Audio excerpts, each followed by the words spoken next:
Well, good. Y'all caught me bouncing a little bit there. Good morning, good morning, good morning, good morning, and good morning, everybody. Good morning, everybody. Welcome to another episode of The Morning Glow. Welcome to another episode of The Morning Glow. Got a great broadcast lineup for you this morning. Got an absolutely amazing broadcast lineup for you this morning, and you all know what it is. This is what we call Black Friday. This Black Conversation. I'm sorry. This is what we call Black Conversation. This is where you become the boss. All you have to do is give us a call, 678-381-1973, 678-381-1973. Give us a call, and we'll talk about whatever you want to talk about and talk about it in its in turn. And give us a call right there at that number, 678-381-1973. Give us a call. We love to hear from you. We love to have you as a part of this discussion today. Black Conversation. We talk about anything that's going on in and around your community or communities, anything that's going on that you want to discuss and open up and let people know about. We're here to do just that. We are here to do just that. So give us a call, 678-381-1973. If you want to be on the feed with us, on the video side, that's real simple. Just send me a message. Say, Raheem, send me the link. Send me the link. And I will send you the link. And from that link, we will be able to connect with you. Will be able to connect with us. We'll be able to connect with you, be able to see each other, and you will be able to express yourself in that way as well. There are no limitations here. We are family. We get together. We talk about stuff. We discuss stuff and good, bad, or indifferent. But that's what we do. And that's what we intend to do and intend to continue to do. So give us a call, 678-381-1973. 678-381-1973. Let's talk. Let's talk Black Conversation. Let's talk. Let's make this thing a reality. Cool beans? Cool beans. So as I said, I'm multitasking right quick, so y'all bear with me for a second. But as I said, the phone lines are open, 678-381-1973, 678-381-1973.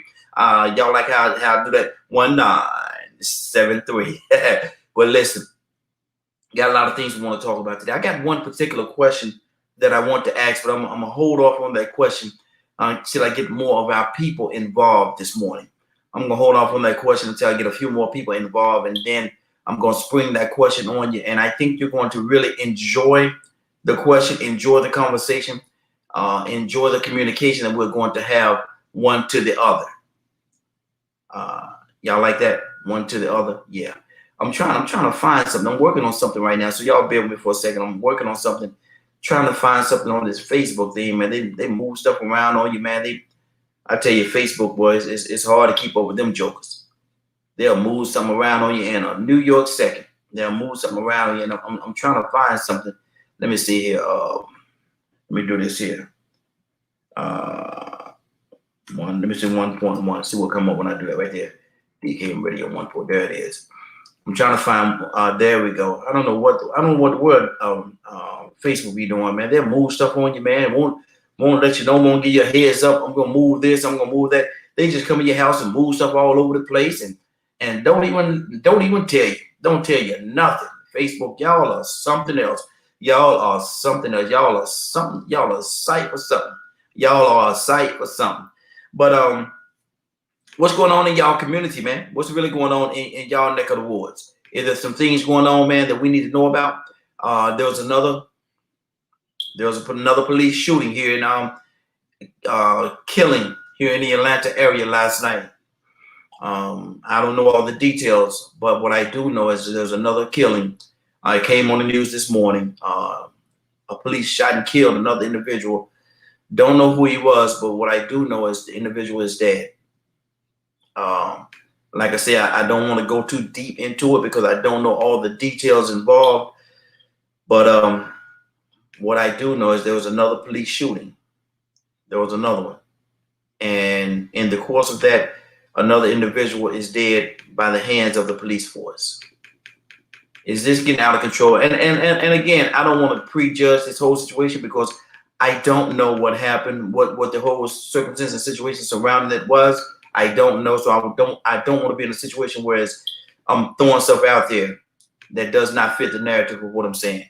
So I'm going to do some more research on it and find out what happened, how it happened, and who was involved, and we're gonna go from there. We're gonna go from there. Let me see. Let me see. I don't know why this person is who this is. Someone want to become famous. Come on, man, get that stuff off my site, man. We don't play them games right here. We don't play those games right here. That's not what we do here. So please omit yourself from this conversation with that foolishness. We don't do that. And that person know who I'm talking to. You know, they on our Twitter, on our Twitch channel, trying to send messages that's not merited on our page. So please please don't do that. Please don't do that. We don't do that here. That's not what we do. There's a lot of things going on. Like I say, there's this situation going on. Atlanta, oh man, I'm gonna tell y'all something. Here in Georgia, I don't know why this was done, but and this is Black conversation. This is stuff that's going on in and around your communities, the happenings and stuff like that. So, but let me ask y'all a question. Georgia has the governor here in Georgia. The governor here in Georgia has stopped the $300 for the unemployment benefits. He stopped. It's supposed to go until September. It's supposed to start and it's supposed to go until September. But he stopped it already. He stopped it. And he said that, you know, one of the reasons why he did so is because he's saying that people are not working. There's too many jobs out there that's vacant. And people are not working because they're getting $300 a week. Well,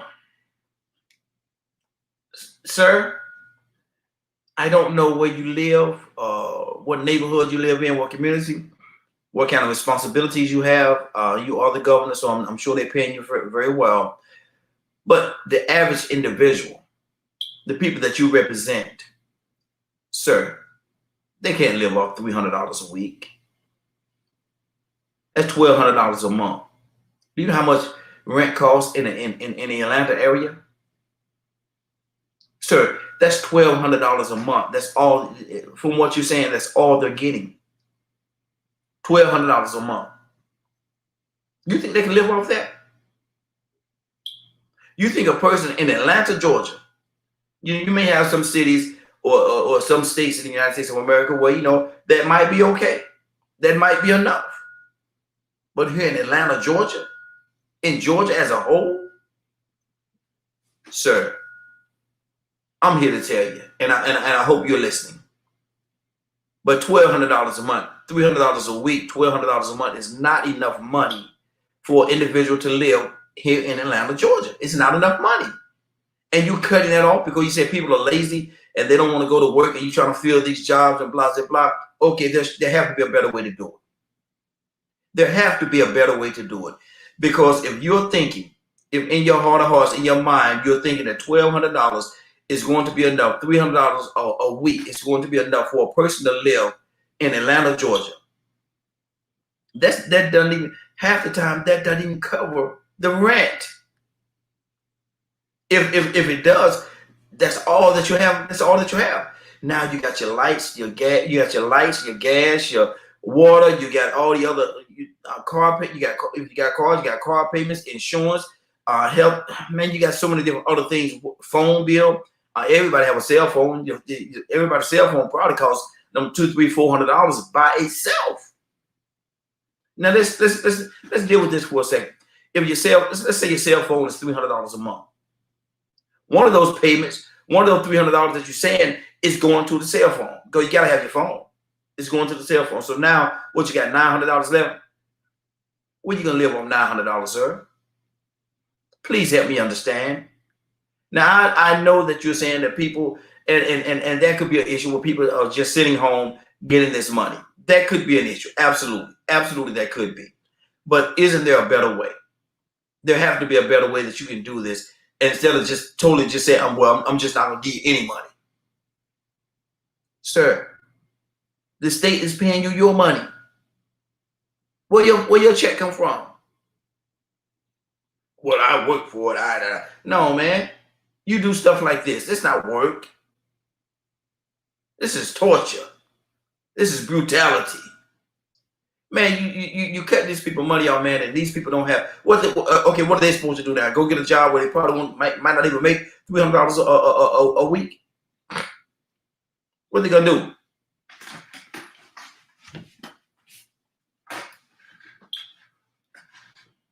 So you got to do better. I know you have a cabinet. I know you have people working for you, man. Somebody have to come to you and let you know that that's not the result.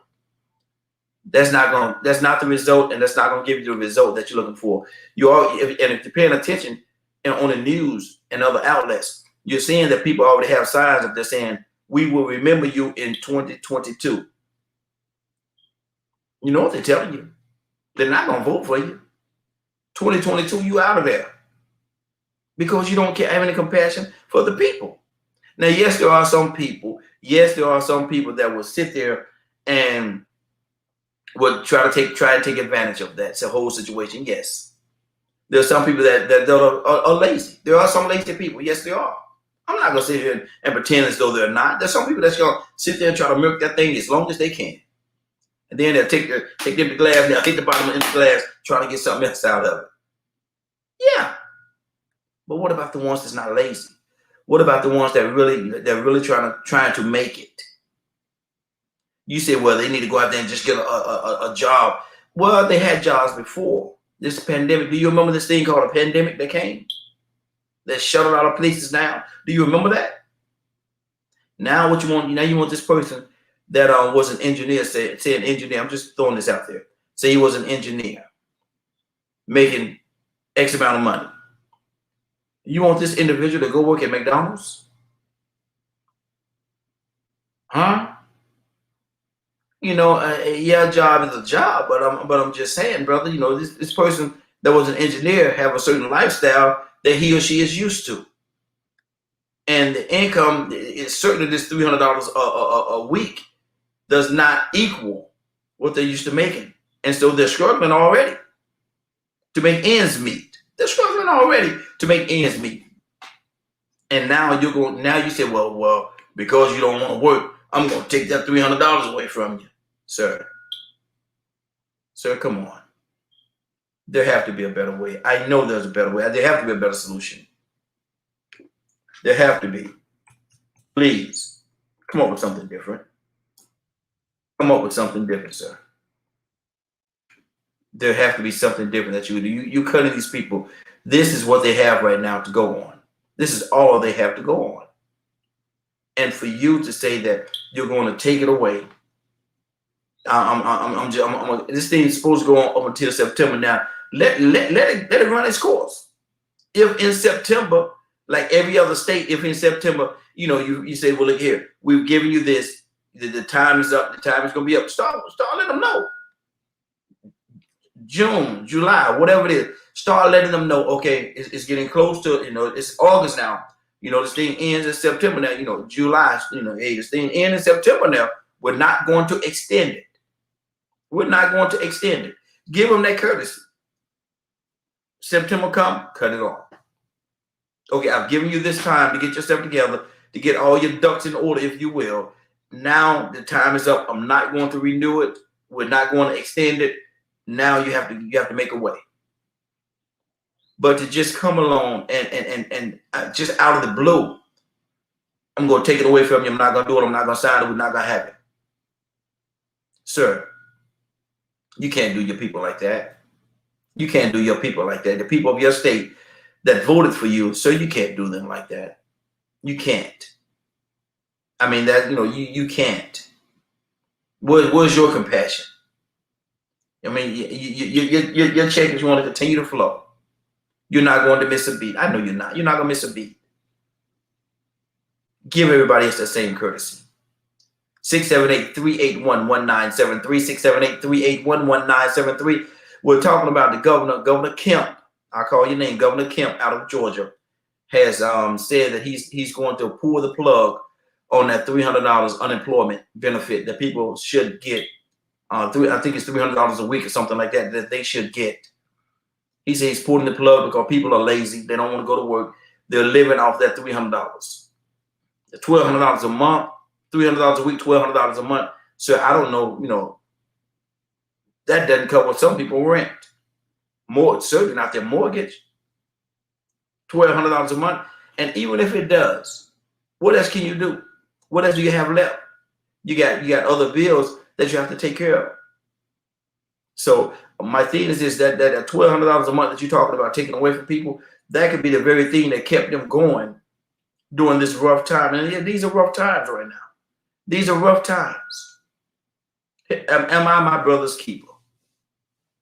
That's what comes to my mind. Am I my brother's keeper? Governor Kemp, you are not. You are not. And I can't see how you could have a heart of God and do your people like that. I say your people, and I mean all people. Black, white, orange, polka dot, little striped. It doesn't matter. We're not. This is not a color issue. This is a survival issue. And my thing is this right here: if you're taking away this livelihood from these people that they need, all the other states are giving it to them. $300 a week, $1,200 a month, up until September. I don't know if it's beginning, middle, or end of September. I don't know that. I can do some research and find out. But my thing is this right here, sir. At least afford them that up until September. And now they know that, you know, come July, come August, you know, I have to find something. Because this $300 that is helping us sustain ourselves right now, in September, we already know Governor Kemp's heart. He's not going to extend it. He's not going to extend it. So we have to find out a way, do what we have to do to line up ourselves in a direction, whereas we're going to be able to make it. I'm just saying. I mean, I could be wrong. If anybody feel any differently, if you think people are just being lazy and trying to live off this $300 and they know they get $300 in a check in the mailbox every once a week, if you think people are doing that and just waiting on this money and not trying to make a better way for themselves, and we talk about a lot of working people that has been working for a long time, but if you feel as though they're not, if you feel as though there's some lazy people out there, and as I said, I'm not going to say that there are not any lazy people, because there's some lazy people out there. Yes, there is. But if you feel as though a lot of the people are just trying to live and survive and sustain off this $300, give me a call. Let's talk about it. And you know, I need to understand. 678-381-1973, 678-381-1973. Again, 678-381-1973. Give me a call. Would love to hear from you. Would love to hear your take on what you think is really going on. What's really going on? What's, like Mama Gay said, what's going on? Oh man, I'm here by myself. I can sing this morning. Boy, ain't nobody complaining about my good singing. Ain't nobody saying my good singing don't sound good. Boy, I got the rings this morning. I can sing like I want to sing. What's going on? Yeah. Oh Lord, here comes somebody I can't sing no more. I was doing good for a minute. I was about to sing, but I see we got somebody joining us here. Who we got here? Good morning. How you doing this morning? Sidaria? Uh-oh, good morning. How are you? I am doing well. How you doing, sis? How you doing this morning? I'm blessed in the Lord. Absolutely. And how's everything going for you, Mr. Raheem? Everything is going great, Miss Sidaria. Everything is going great. I'm asking a question. I see we got Donald joining us as well. Donald's coming in. Boy, y'all, but when the bus come out, all y'all come in at the same time, huh? Boy, I love it. I was here solo by myself for a second. We just had to break that up. I heard you singing.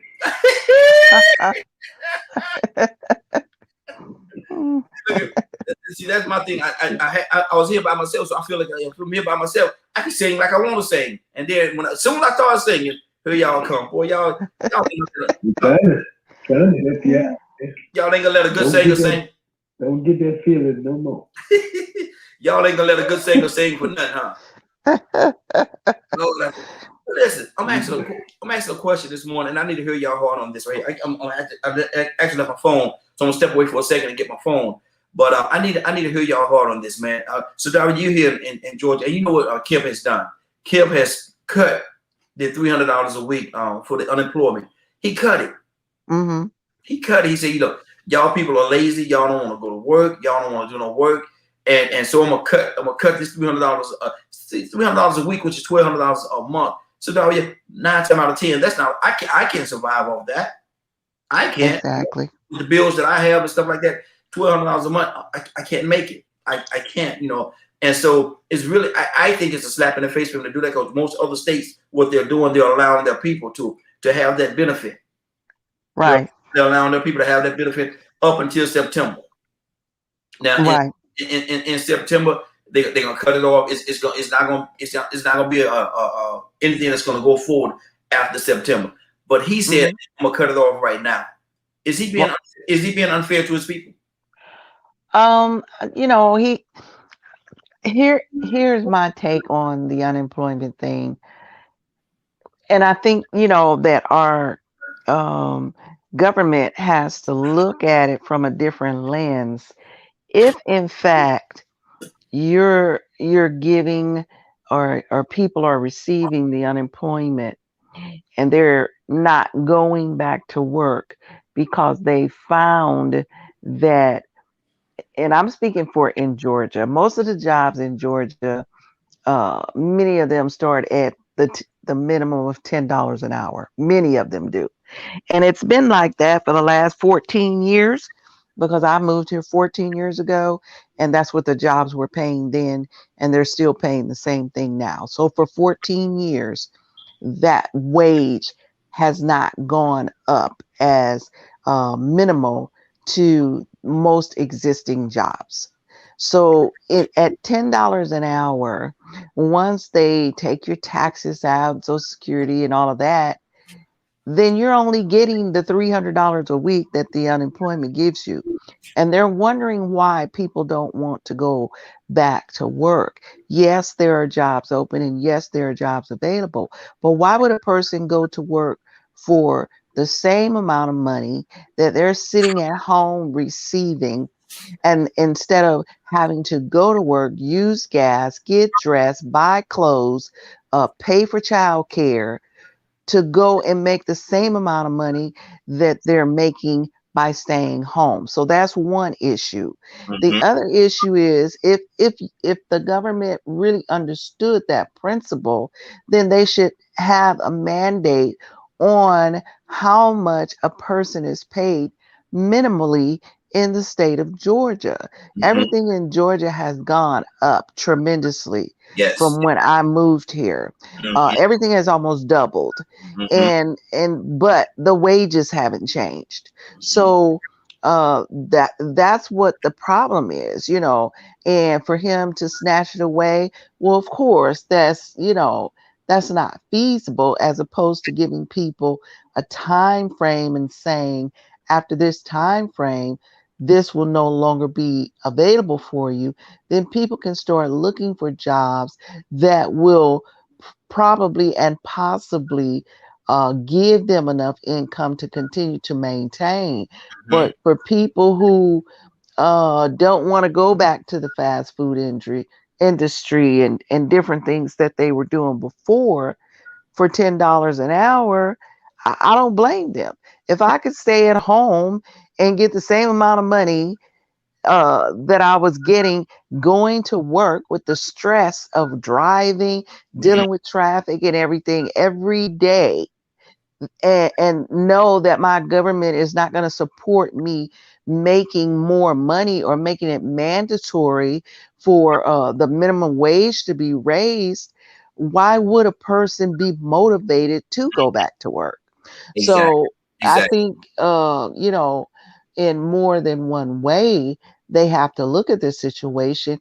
And I do believe they should give everyone forewarning so that they can prepare themselves to go back to work. And Tucson, that's my thing right there, because the government, if you look at the truth of the matter, he's saying that people are lazy, that he wants the government to pay them this money and give them $300 a week, and the government is taking care of them, blah, blah, blah. But in the reality of things, Donald Tucson, the governor is getting paid by the state as well. He's the governor, but he's saying that what he's saying the government is doing for these people is the same thing that they're doing for him, because they pay his salary. Yeah, but he feels, I guess, I don't know, that that's his job. What he's doing is his job Mm-hmm. as governor, and that's what they elected him to do, and they pay him to do it. But didn't they also elect him to do what's best for the people? Yes, yes, sir. Now let me just be the bearer of bad news, I guess. Okay. We should have knew it was coming sooner or later. Mm-hmm. It's coming. Mm-hmm. We've been saying this since the beginning of the pandemic. When they started giving us stimulus checks and unemployment, we knew sooner or later they were gonna cut it off. Mm-hmm. Have you ever gone to a restaurant or to your grocery store or to whatever, even on your job? Mm-hmm. Somebody's missing, Yeah. and the burden is placed upon those that show up. Mm-hmm. Mm-hmm. So when you go through the drive-through, which I wouldn't do that, it takes longer. Even when you're standing in line at the restaurant, waiting on your food, it takes longer for you to get it. There's a reason why it takes longer. Mm-hmm. Because people are not at work. The houses that you try to build, people are not there.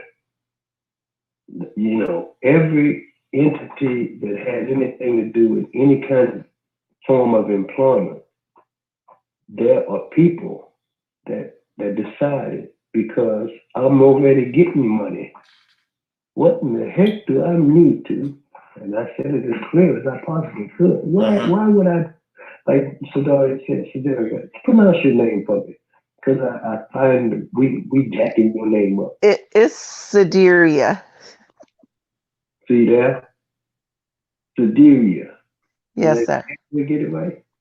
Mm-hmm. I mean, why would I go through traffic? I got to put gas in my car. I got to wake up early in the morning. I probably got to stay and work overtime to try to make ends meet. Why would I do that when I can wake up in the morning, turn the TV on, watch whatever I want to watch, do whatever I want to do, and at the end of the week, on a set date, you can guarantee you when the mailman passed, or whether I can go in my account, and it's already there. Mm-hmm. So somebody got to, I'm sorry that we don't see it like that. Mm-hmm. Somebody got to do something. And as leaders, it's placed upon them to take the lead on a solution. It may not be the best solution for everybody, Mm-hmm. Mm-hmm. but across the board, for the whole bulk of people that are going through the frustration of waiting on their food, on waiting in line, or trying to get their food, groceries, or gas, or whatever. Because people are already getting money, this thing gonna continue to happen because there's nobody at work to do it. I can appreciate your point, Don. I really can. But my thing is this right here. If the way that it was done is where I have a part of my issue is the way that it was done. And the reason why I say this is this: you don't have people to think that certain things are gonna be in place. If I tell you, Donald, you come over here and you come to Atlanta, and for the first 3 months in Atlanta, I'm gonna give you $1,200. I'm gonna give you $1,200. Up until I'm gonna give it to you for the first 3 months you're here, $1,200. This is what I'm gonna give you. Okay. Now on September the 15th, I'm gonna stop giving it to you. Now you got until September 15th to depend on this money. Every week I'm gonna give it to you until September 15th. Now you govern yourself in that way because this is something that you know that you can count on because I told you I'm gonna give it to you. Federal government say that I'm going. I say I'm gonna give it to you. Okay, let's do it and say no. Let me rephrase. My wife says she's gonna make sure that you get it. She's the head honcho. Okay? Okay. You're going to get Yes, it she is. up until this time. You're going to get it. Okay, then I come along, you get here, and I said, well, Donna, man, look, I've been looking at this stuff, man. Man, we got to cut this $1,200 thing out, man. Nah, we can't do that, man. I don't know what my wife was thinking when she told you that, but man, we gonna cut this out, man. We can't afford to keep giving you $1,200, man, because you know you just sitting at home, you ain't doing nothing. You know, you're hanging around, you just waiting on this $1,200, man. We gonna cut it off. Now you gonna feel some kind of way. You gonna feel some kind of way because of the fact that because you've been told that you're gonna be given this amount of money for this amount of time. That's what's happening right now. The government said they're gonna give everybody just $300 a week up until September. Now the government camp here in Georgia say no, we're gonna sign it off. We're not gonna do that. We're not gonna do that. Now you're leaving the people in a situation where even if you're gonna cut it off, it's okay, it's fine. But at least let it go until September as it was promised. Because now people, you don't just pull the carpet with up under them just like that. Give them up until that. My thing is give them up until September and say, look, in July, start telling them to give. Now, in September, I'm not renewing the situation now. In August, tell them again, look here, you get your ducks in order. We're not going to extend this thing. The government said until September. They said even if they say they're going to extend it, we're not going to extend it. Now the people know. Now the people know, okay, I got until September to get myself together, get my ducks in order. And at the time, this $300 that I've been getting is going to cut off. I'm not getting it anymore. He done already told me he's going to cut it off. You didn't give them that luxury. You just cut it off. Yeah. Velahi, and I know what you're saying, and I hate to be the other guy. No, please do. But here's what I'm looking at.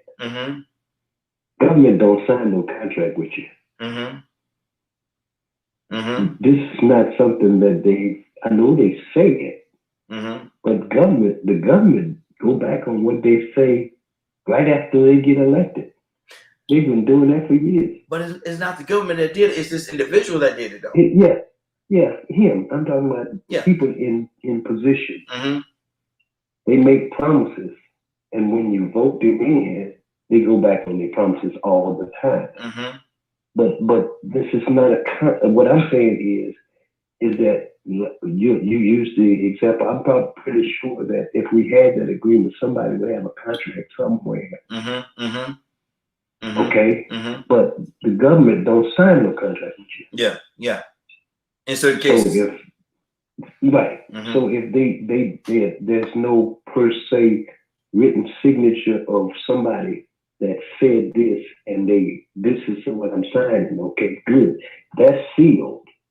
But if it's not, then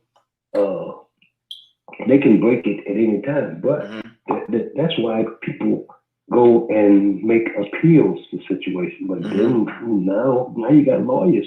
That's not even wrong. I don't know. I'm not too bright, but I'm telling you, the big picture that I'm looking at is we are frustrated with little young girls and young boys at grocery stores and at restaurants, and I'm talking about me. And we get poor services because they stressed out. Because the people that they're looking to help them, they say, man, I ain't going to work. I got a check.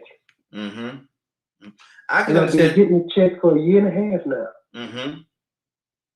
I mean, there's people that work here where I work, and they say, man, you know what? And we make pretty good. We do pretty good.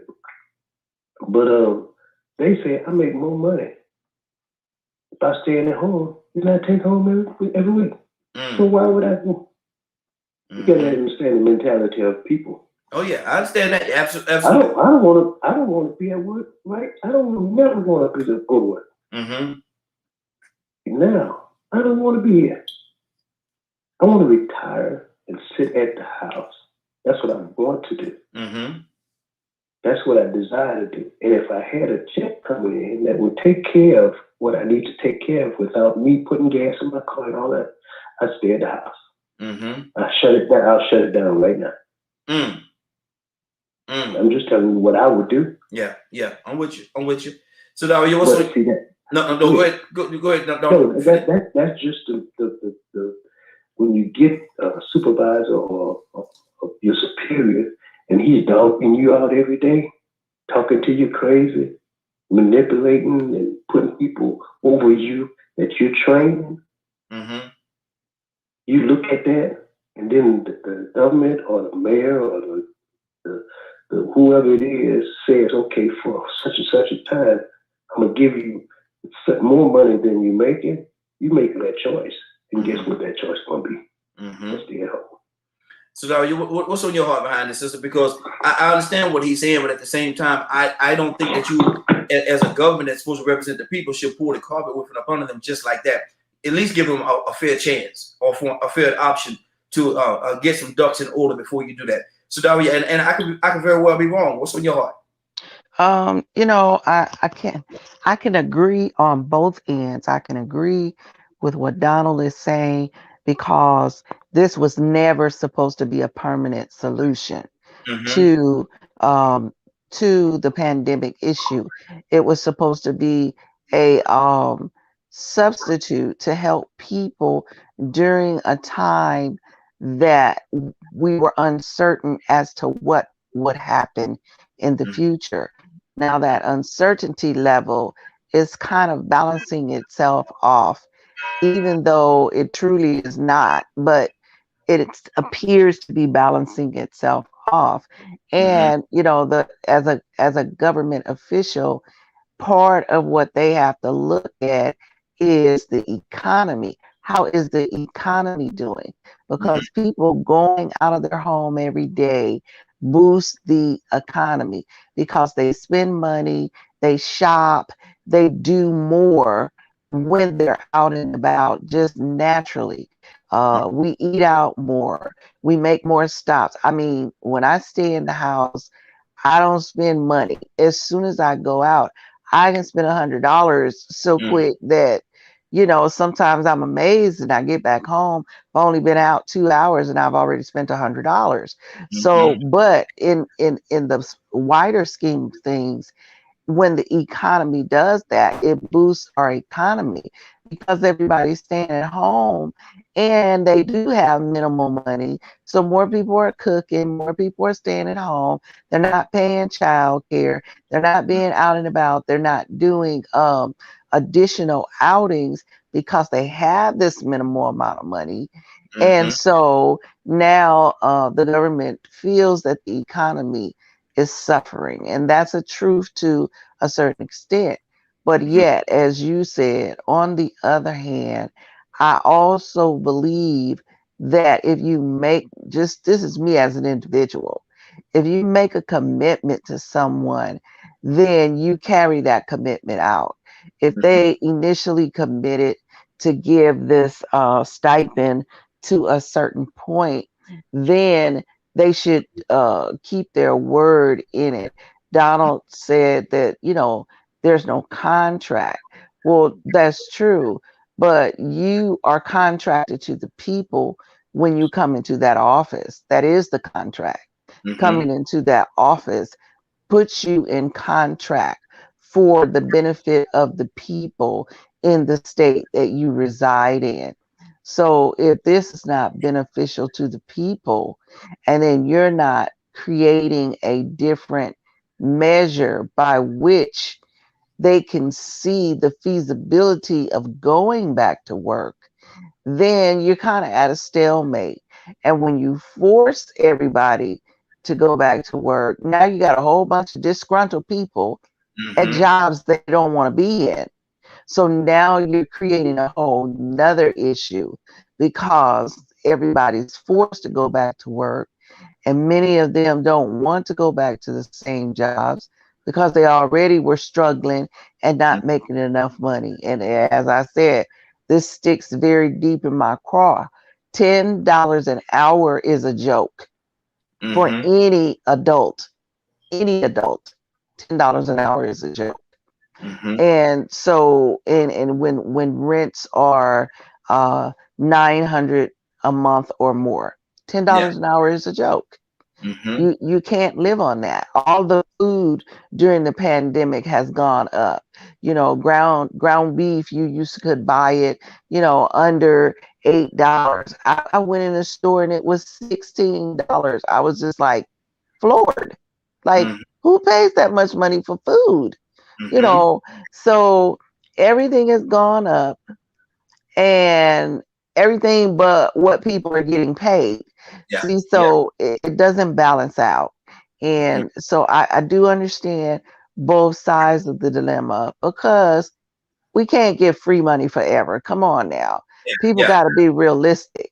Mm-hmm. And nobody's going to give you free money forever. And at Mm-hmm. some point, you have to recover and get back to your day to day routine.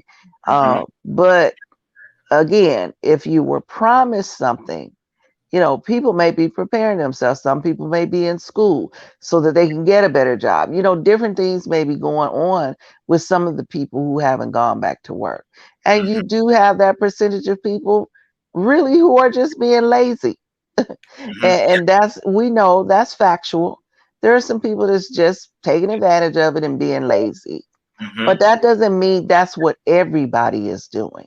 And Exactly. so you got to look at the broader picture, I think. Mm-hmm. That's good. That's good.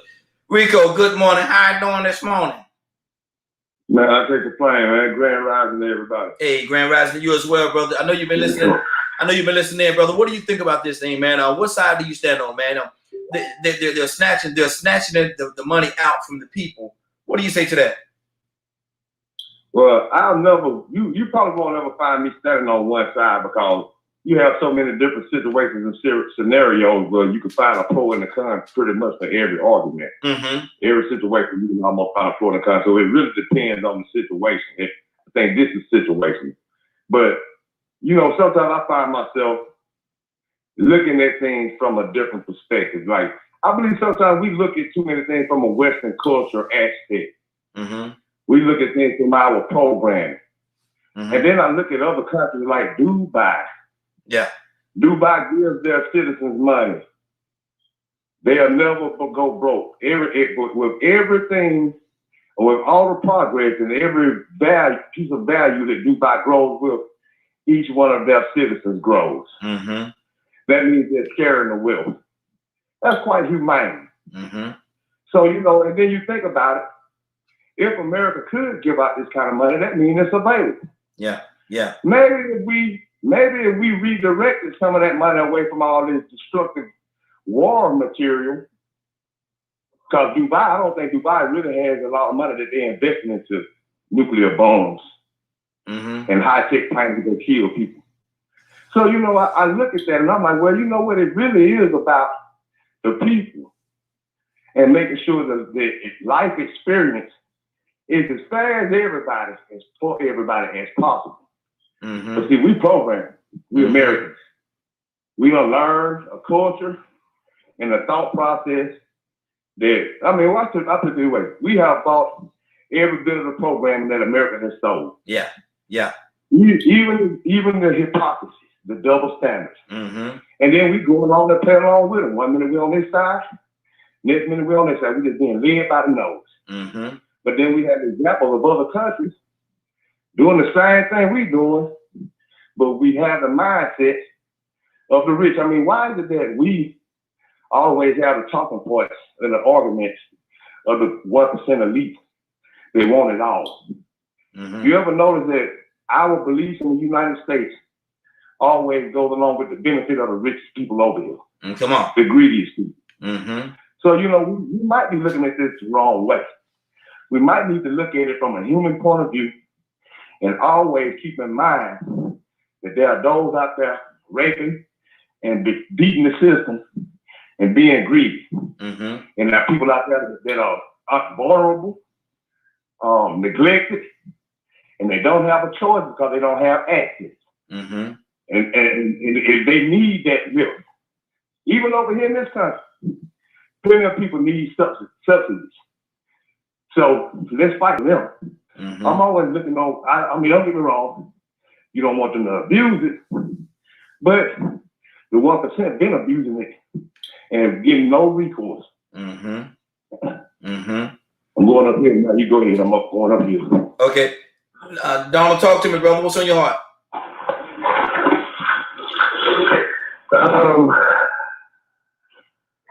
Y'all try to make me be quiet, and I'm just saying. I know that I probably, and there's nothing wrong with it.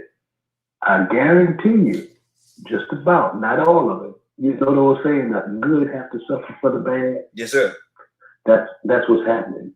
Mm-hmm. Because when you see people,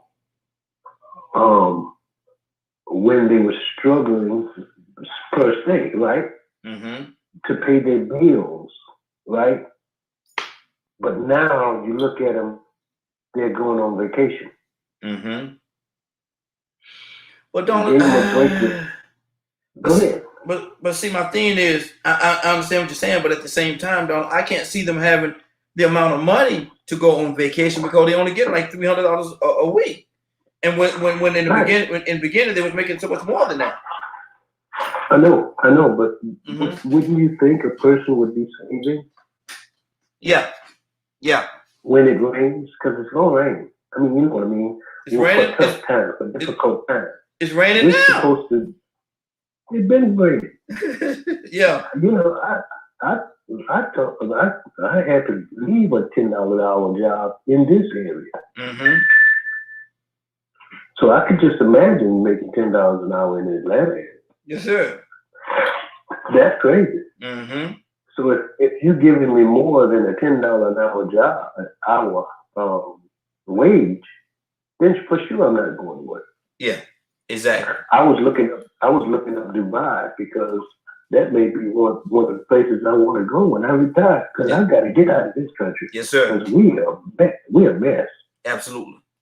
I mean, you know, because we make agreements like this situation we're talking about, and when the rich look at certain people just about breaking even, they say, "Oh no, we're not going to have them comfortable," and they put a label on certain people, and they say they lazy anyway. Yeah.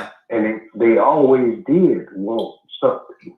All you gotta do is get a chance to put listen at the dinner table, and that you hear them say a lot of things that they won't say in public. Yeah. Truth be told, you don't deserve anything. Yep. And all you need is minimum wage. Because if you made the salary of those that sit in office and give themselves a raise, then you probably will accomplish something. Well, see, the thing about that's the value system that they put on you when they only give you that much amount. That's the value system that they put there. Yeah, that's your worth. Yeah, because you're really not worth anything. Exactly. Because you're less than. You know what it's all. You know what that's all about. Yeah. I mean, look at the area. Look at how they suppress the votes. Look at what they do.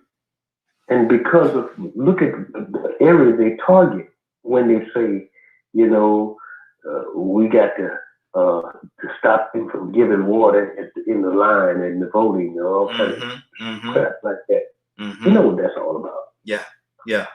So when he's shutting this unemployment money down, it's targeting certain people. That's not a secret. They've been doing that. The last one did that. Exactly. Come on. Especially in the South. They've been doing it for years. And, you know, they do not want you to have anything. And if they see you enjoying life better than you struggling in life, then they shut it down.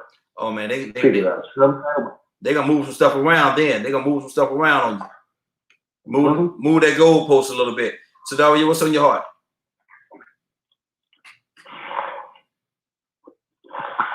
Sadaria?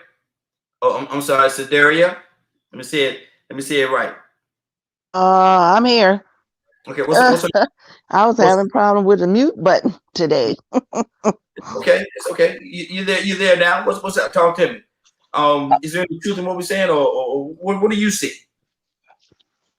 I kind of missed a little bit of the conversation, so can you guide me where we went? Well, Donna is saying that how they move things around, and when a certain element of people start to feel as though they're getting ahead, they move the goalposts, if you will. Basically, in a nutshell, they'll move the Right. goalposts because they don't want you to feel as though you're being successful or succeeding. Mm-hmm. Yes, I can agree. I can agree with that. Our government does a lot of things systemically to change um, the demographics, to change the economic situation, and to make sure that certain classes of people don't get to move up the ladder as quickly, maybe, as they might desire. Now, we all know that truly, truly, if you put in the greatest effort, no one can keep you from getting to a place where you want to go. Mm-hmm. But if things are set up systematically to work against you, it definitely can be much, much harder than it would be if someone was giving you a leg up. Our country has never, I don't want to say never, our country is not big on giving a leg up. Mm-hmm. They just believe in the hard work and ethic of a man. And for him to, when I say him, I'm speaking of mankind, for him to create or trudge the way and build their own lives from nothing, which, if we go as far as ethnicity, as far as who we are as a people, well, we've already done that, but we did it for someone else. And we did not receive compensation for all the work we put in for our country to be as great as it is today. So now we, we just feel as though, and I'm even speaking for myself. I don't receive unemployment, but I receive Social Security, disability income, Mm-hmm. and I feel like for me, like they even put limits on that. But this was money I worked 42 years and put in the system, Mm-hmm. but yet they have a say on how much of it I get, when I get it, how, if I can add something to it by working, then they'll take it away. I mean, it's just our governmental system is so crazy Mm-hmm. to the point where it's not set up to really help the people. It's set up to help the economy. Yeah. So I see it from that perspective. And I think a lot of people are beginning to see and understand the governmental order more than they used to. And therefore, you have more rebellion in what the people will and won't do. So Mm-hmm. that's kind of how I see that part of it. Okay. Rico, are you available? I'm not. Okay, let me ask you this question. And you and I had a brief conversation about this a couple of weeks ago, I think it was.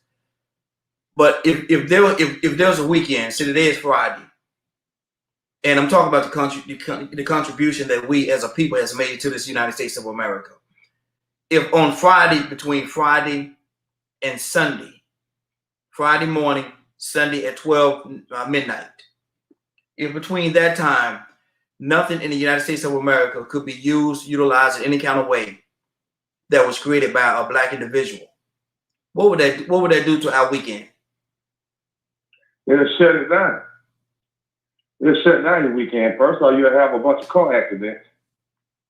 Now, people will just be, they probably wouldn't be courteous enough to let each other go by, take turns, you know what I'm saying? Because like I said, we don't think about the small man or the next man. We only think for ourselves. Mm-hmm. So we would always assume that we had the right of way.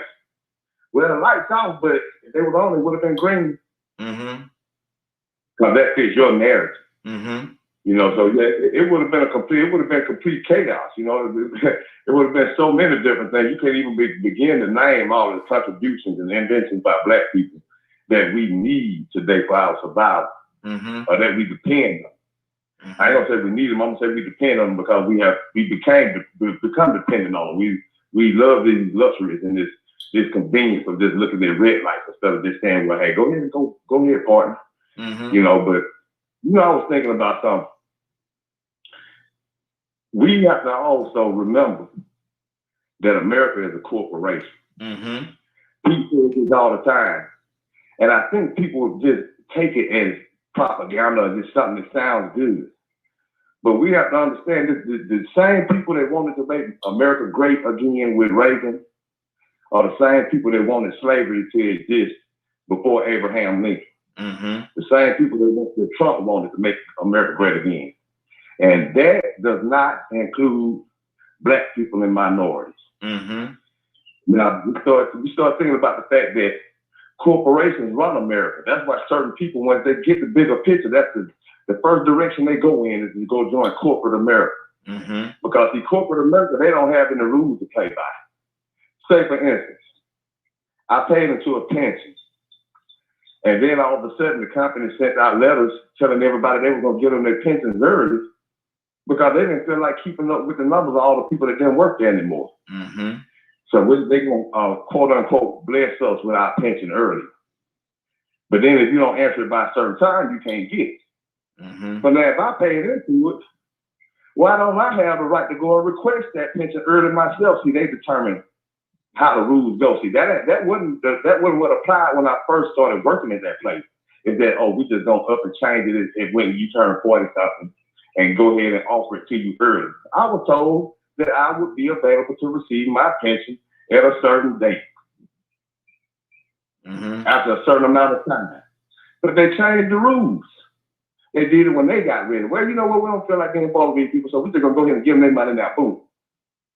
Then you have people talking about, ain't nothing going to be in Social Security by the time you get your retirement age. Well, wait a minute, I put into it. So who's determining that all this money that I work for, and I went by the rules, I played the game that they said work hard, provide for your family, invest into your Social Security. I did all of that. But now they're saying that it might not be no money in it, but the rich still getting richer. Why ain't they losing? So we have to understand that we so confused over here. I don't even mean to knock people that join the military, but it's taking me more and more time to understand that a lot of our guys are going into the military and not understanding that they are actually just going to, in case they need to fight for corporations. They're not going to fight on the behalf of democracy, on the rights of people. They're going for some corporation to find a way to dominate somebody's resources. And we're being sold a line of goods. So I wonder sometimes, do we realize a lot of these conversations we have as citizens of the United States, do we realize that we're really living in a mental illusion? Because the thing that we're fighting for, the beliefs that we stand for, they do sound good, but when you look at the reality of what's going on, it's a corporation going around the world bullying people, enslaving people, and it has, I mean, just imagine this. Imagine giving somebody a heart transplant with a bad heart, or somebody being born with a bad heart. That heart just ain't gonna correct itself. Everything else in that body is gonna always suffer from that heart being bad. And America started out with a bad heart. Wow, that's good. That's good. Sadaria, what's on your heart?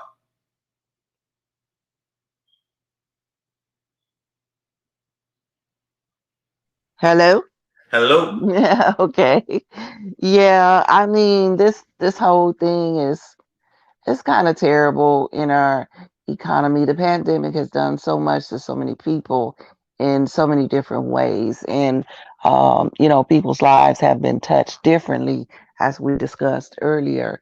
And in that realm, you just have to, take a broader look than just saying, okay, we're going to take this from you, everybody go back to work. It's deeper than that. And they, our government order, they have to take a broader look and actually look for a solution, not just a band-aid. Sending people like I'm gonna go right back to this $10 an hour. You know, Mhm. some people might say, "Oh, well, I would love to make $10 an hour," but have you ever tried to live off of $10 an hour in Mhm. an economy where you know the least expensive rent is going to be $750? Mhm. Well, that's half of your paycheck for Yep. the month, if not more. And then you got food, plus the gas is going to take you, depending on how far your job is to get back to work.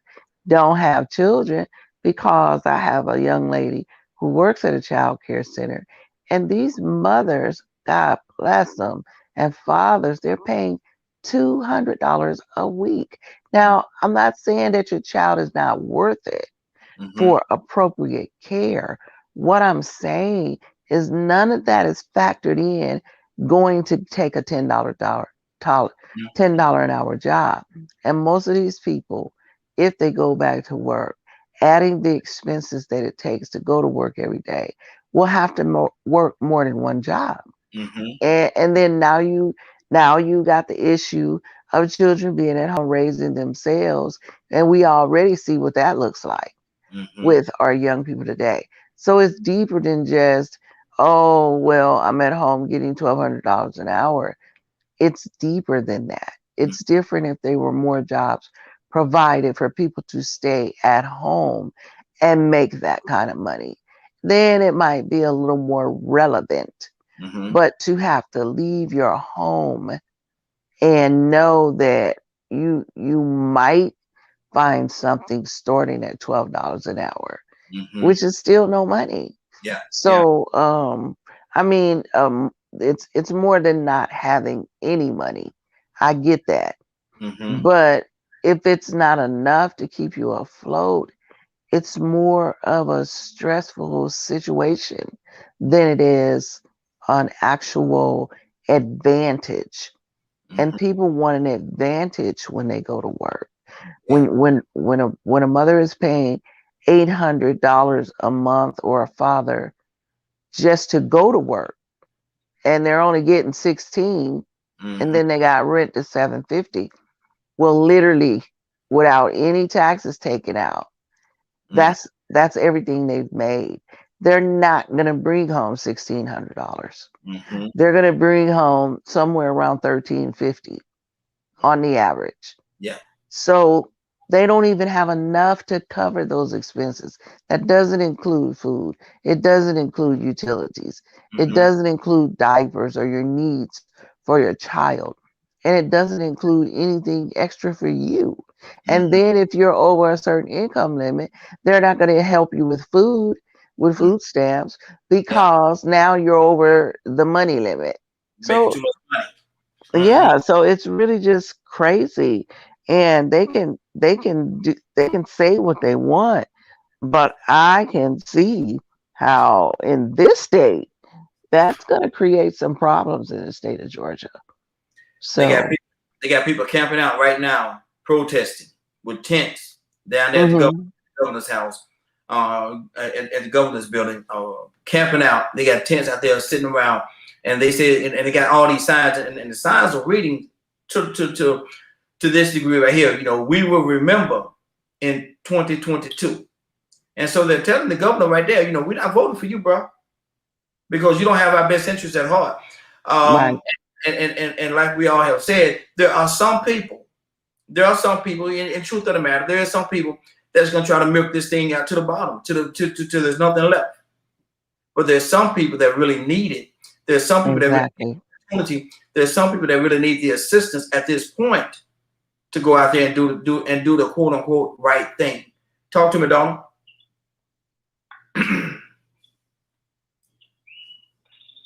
Tucson, you there? Come back to me. Okay. So, Daria, let me ask you this question. I asked Rico this question a second ago. I want to get your heart on it.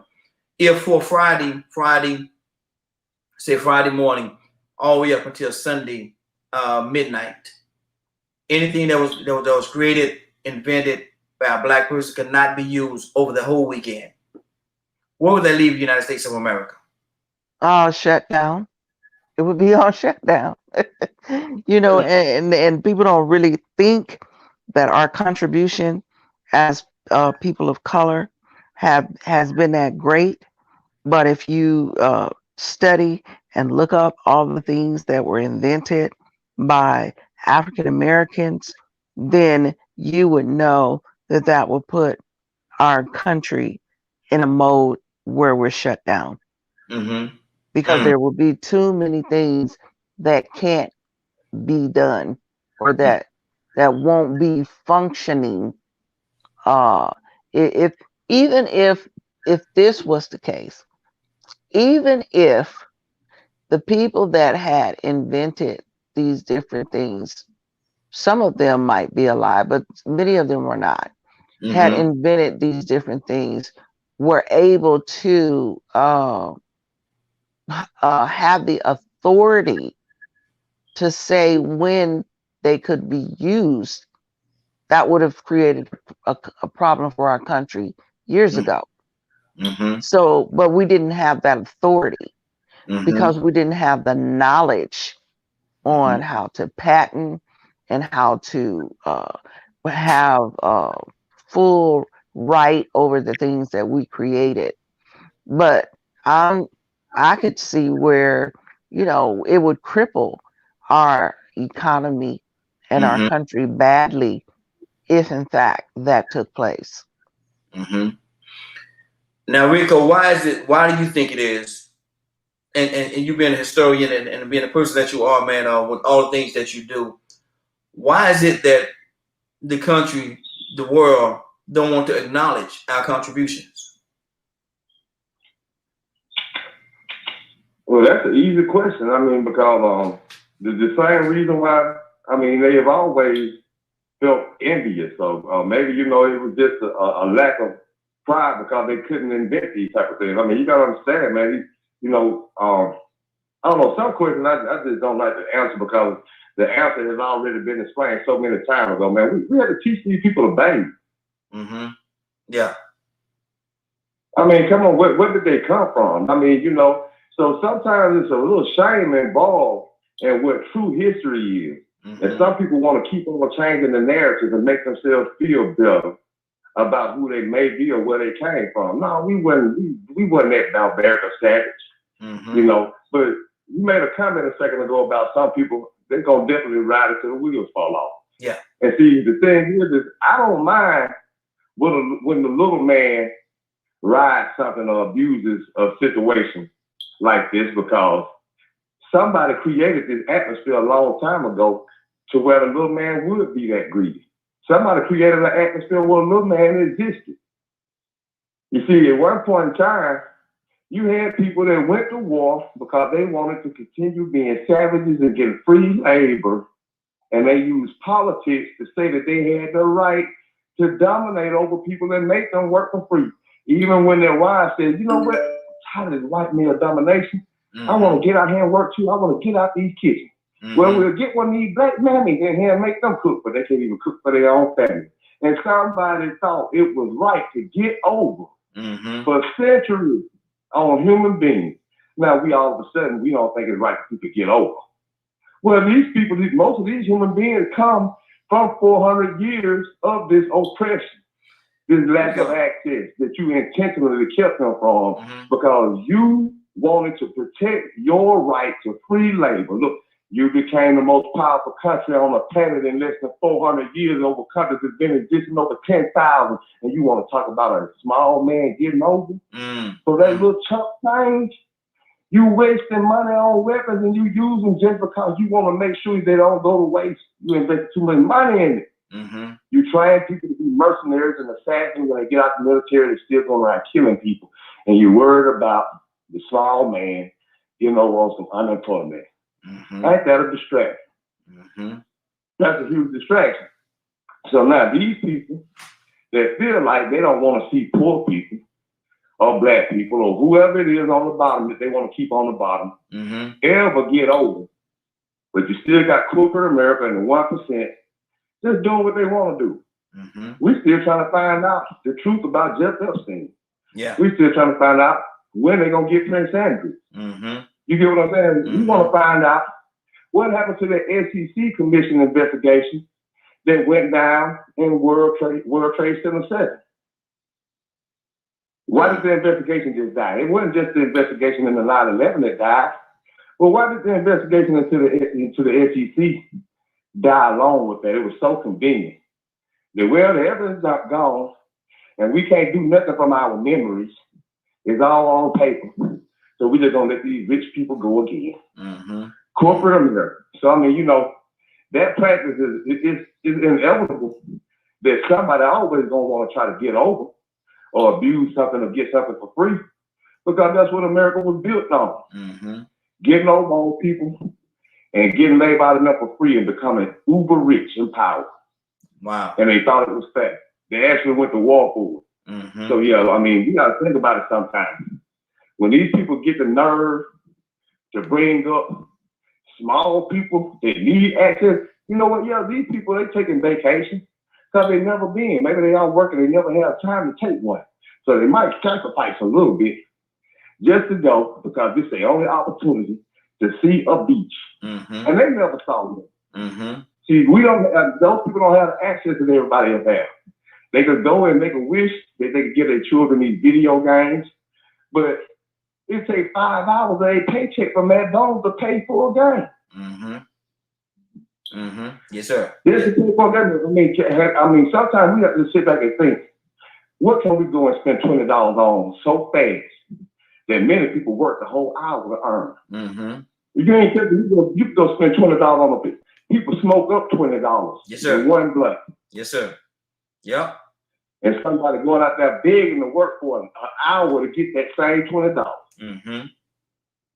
So, I mean, you know, that is a solution. That's a scale. But some people might try to play with our mind and talk and say, well, you know what, that's socialism. Oh, that's communism. That's a dictatorship. Mm-hmm. No, that's called humanity.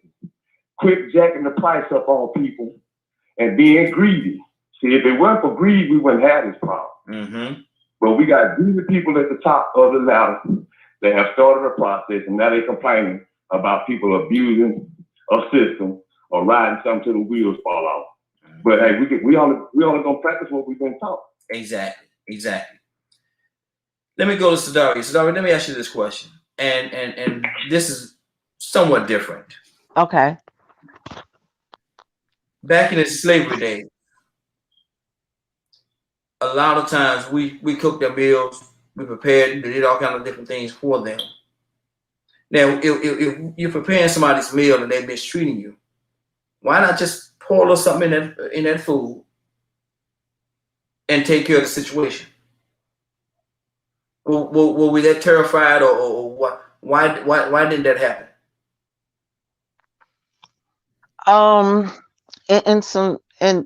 In some studies about African American church history, one of the studies in that particular class that I learned about was that the nature of African Americans is generally a nature of kindness, love, and giving.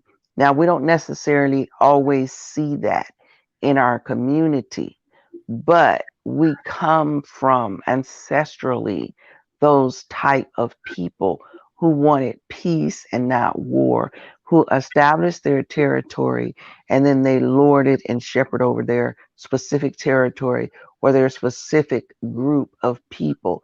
They were more like shepherds, although they were considered as kings. So it is in the nature of our people not to destroy life, but to nurture it and give life. So even in that situation, you can say they were fearful because they thought, okay, well, if I kill this person, you know, it's more of these clear people out here who can hurt me and hurt my family. And sometimes I think, especially with parents, I think of if I was a parent in slavery time, I would do whatever was necessary for my seed to survive. So if that meant that I had to deal with certain things in order to see my children grow up and possibly one day not be in slavery, because I'm sure that was always the hope in the mind of the slave, that at some point they would be free again, because they started from a place of freedom. They didn't start from a place of bondage. So generationally, that feeling of freedom is passed down, and generationally, I'm sure it was spoken about as time went on. So they had the desire to be free, and they at some point believed in their hearts they would be free. So I just believe that many times they didn't rebel or rise up, not just to protect themselves, but to protect their offspring. And yes, we probably had many opportunities to kill those who were oppressing us.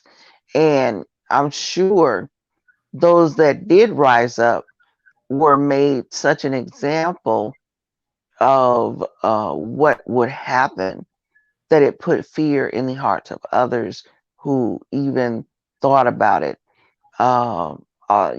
In that same class, we were shown films and given information on how they, infiltrated the thinking of the slave by tying a father, to two horses, and having his family stand there and watch while they hit both behinds of the horses and split the person in half. So the kind of things that they saw kept them in enough fear that it kept them in submission. And I think that was the bigger reason why. I don't think it was because we cowered down. I think it was for survival. And I'm gonna say this right here, and I'm just gonna put it out there. Some of the things that they've done, that they did, and that they do, are very devilish acts. Yes, They're very most definite. yeah. I'll say it like that. Are very devilish acts. We got a caller from the 816 area code. What's your name? Where you calling from? Kansas City, K with an E. K with an E. Good morning. How you doing this morning? Good morning. Blessed. And you? Hey, doing well. Kay, I asked a question earlier, and I want to hear your heart on this as well. And we're gonna go back to our initial question that we just asked. But if from Friday morning until Sunday at midnight, Sunday night, Monday morning, everything that was created by a black person could not be used in the United States of America, where would it leave us? Where would that leave us for that weekend? At home. Wow. What would that weekend be like?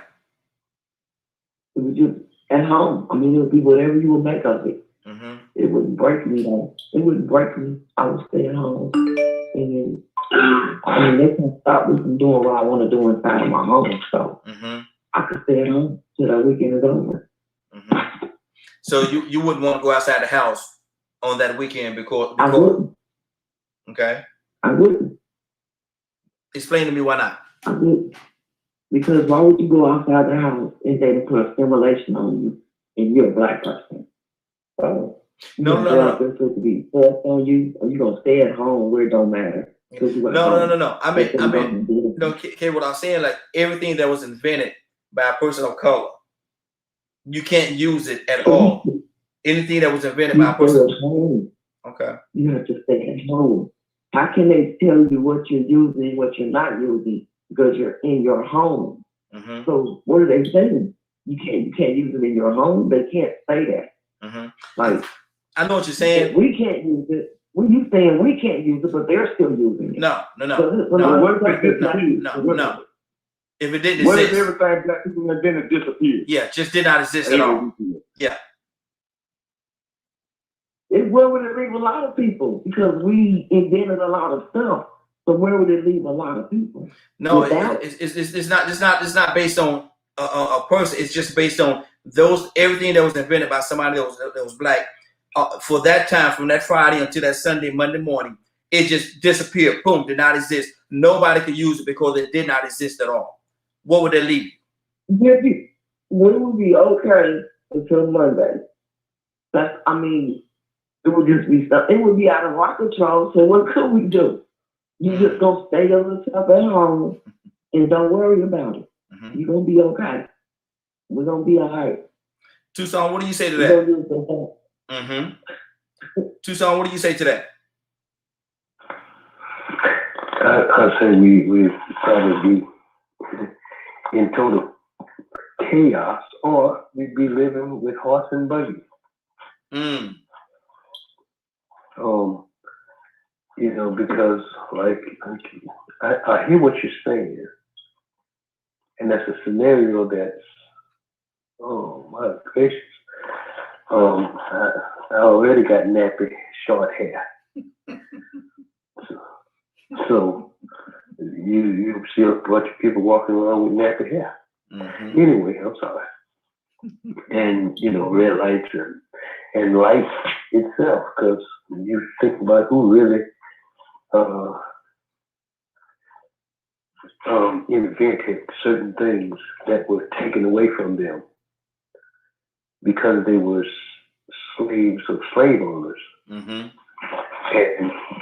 And this whole thing, what we're talking about, it's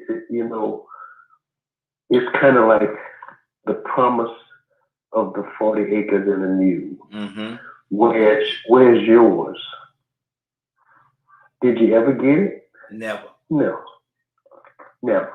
Mm-hmm. So they make promises they don't intend to keep to shut you up. Mm-hmm. You really. It puts you, if you start building, they burn it down and nothing's being done about it. Mm-hmm. Ever been done about it. Mm-hmm. Nobody has ever been brought to justice by you being able to prosper, show that you can do without them. And then when you do, they tear down. Mm-hmm. And nobody's guilty of it. Mm-hmm. Wow. Many people have died, been hung, dogged, whatever the case may be. It's been done to you over and over and over again. The question is, why are we still talking about the taskmaster? And I mean, what I'm saying is, we're asking, what is that? Mm-hmm. Mm-hmm. Wow, that's good. Leonard, good morning. How you doing this morning? Good morning, Raheem. Good morning, Globe family. How you doing this morning, sir? You doing good? Yes, sir. Good deal. Good deal. We got some background noise coming. Everybody mute your line. We got some background noise coming from somebody's line. Mute your line for me till I call on you, so we don't have that background noise.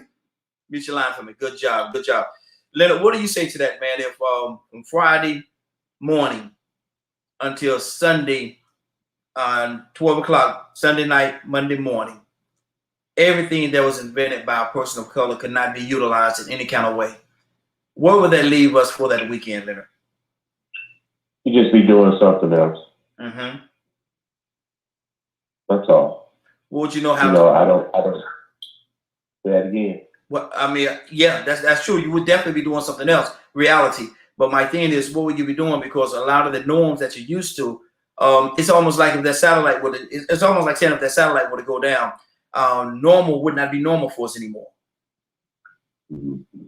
The whole point, my whole point of view of that is somebody else would have done something. Mm-hmm. It's not like you would be in the vacuum. And I tell black folks this all the time. You don't. We know what was stolen and done illegally. Some people are still learning those things, but it ain't everything. Mm-hmm. Don't get such a big head where you think that this world wouldn't exist without you.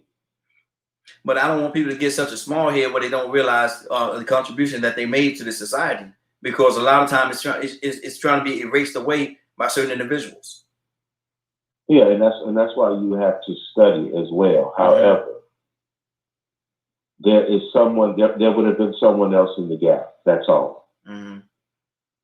It just wouldn't have been you. That's interesting. That's interesting because, like Rico said earlier, you know, certain individuals, we had to teach them how to bathe because they didn't even know how to do that. So to think that they will be able to invent some of the things that we've done, that might be somewhat of a stretch. But I understand where you're going. Curtis, good morning. How you doing this morning? Curtis. Morning, bro. Family, what's going on? L-Dog, what's up, man? What's up, Captain? How you doing? What's going on, man? Where you at this morning, bro? Where you at this morning, bro? Answer that question for me, Curtis. If from Friday morning until Sunday night, Monday morning, 12 o'clock midnight, everything that was invented by a person of color would no longer exist during that time, what kind of weekend would that be? That'd be a whole, I tell you what, that'd be the weekend, that'd be the Thursday before the weekend starts. That one, I will take every bit of money I got and invest it in candles and books. Because it ain't gonna be no Kindles to read, no TVs to watch, no lights running, no nothing. It's gonna be a whole lot of reading books by a candle in the living room. That's what it's gonna be. That's what it's gonna be. That humanity will exist. Humanity will always find a way to effectively exist in any situation. But if you took away everything that we invented for a weekend, like couldn't use it at all. Yes. The satellites wouldn't work. The half of the things that the military used to protect the country wouldn't. Half of the things that the militaries of all countries use wouldn't work. You know, you'd be shooting at night. So, you know, you might wind up shooting up your own people. Everything would be candles. That's it, bro. The whole entire world would be dark. It would just be a dark orb in the sky. That's it. Wow. So with that being said, Curtis, why do we not get the honor and respect that we so rightfully deserve as contributors to this world? Because it doesn't go with the narrative, man. See, the controller of the narrative, the way that the controller of the narrative has managed to stay in control and power is to create this narrative that tells his story, not the story. There's a difference. His story is it's beneficial to him and him only. The story turns it turns a mark and becomes beneficial to mankind. There's a collection of that population that does not want mankind to benefit. They don't even believe in that. They believe that mankind is that God. I've heard, listen, man, I've been around this world 2 times. I've heard out of their own mouth that, and Leonard, I know you heard this at the corporate level, that a collection of people in society are here to serve at the leisure of those who are in power. So when you got that kind of thought, I like to call it the Ayn Rand syndrome. When you got that kind of thought, man, you don't care about the humanity of other people at all. That is not a concern, because their only need, or your belief is that the only reason they're here is to serve you. So, I mean, I'm not going to take up a lot of time. I'll finish off with this thought, because it's funny y'all talking about this, because I've been thinking about this for like the last 3 or 4 weeks, just ain't said nothing. I wonder what would happen if every Black person, starting in America, but I would love to see what happened if every Black person in the world took 3 days off. I would love to see just how much it would impact the economy, the profits of corporations. I would love to see that. I would love to actually experience that, where every black and brown person in America just decided for 3 days, look, we're not working. Until y'all can answer the questions we got answered, we're not working. That's good. Rico, what's on your heart, brother? I think everybody can get a chance to answer that question again without trying to dig too deep into the intelligence, because I actually got what you were saying. Yeah, what you were doing, you were putting a hypothetical out there. Most of the time when people come up with movie ideas like Independence Day, White Man's Burden, they ask that same question. What if? Now, I'm pretty sure we all understand. I'm pretty sure we all understand that no idea, and I'm gonna say every idea is an original. You have people all across the world that pretty much come up with the same idea. I mean, you had Tesla and Edison. You know, they were pretty much coming up with the same ideas about the same time. Other people across the planet doing the same thing. So yeah, true enough, if black people didn't come up with it, somebody probably would have. But see, the hypothetical is, if you like cinema and you like to refer to movies, the hypothetical is if you just wake up one day and everything that black people invented disappeared. Poof. Yeah. Now, we can hypothetically think about that scenario without making it real, because we know that would never happen. So obviously, somebody probably would have invented it if the black man didn't do it.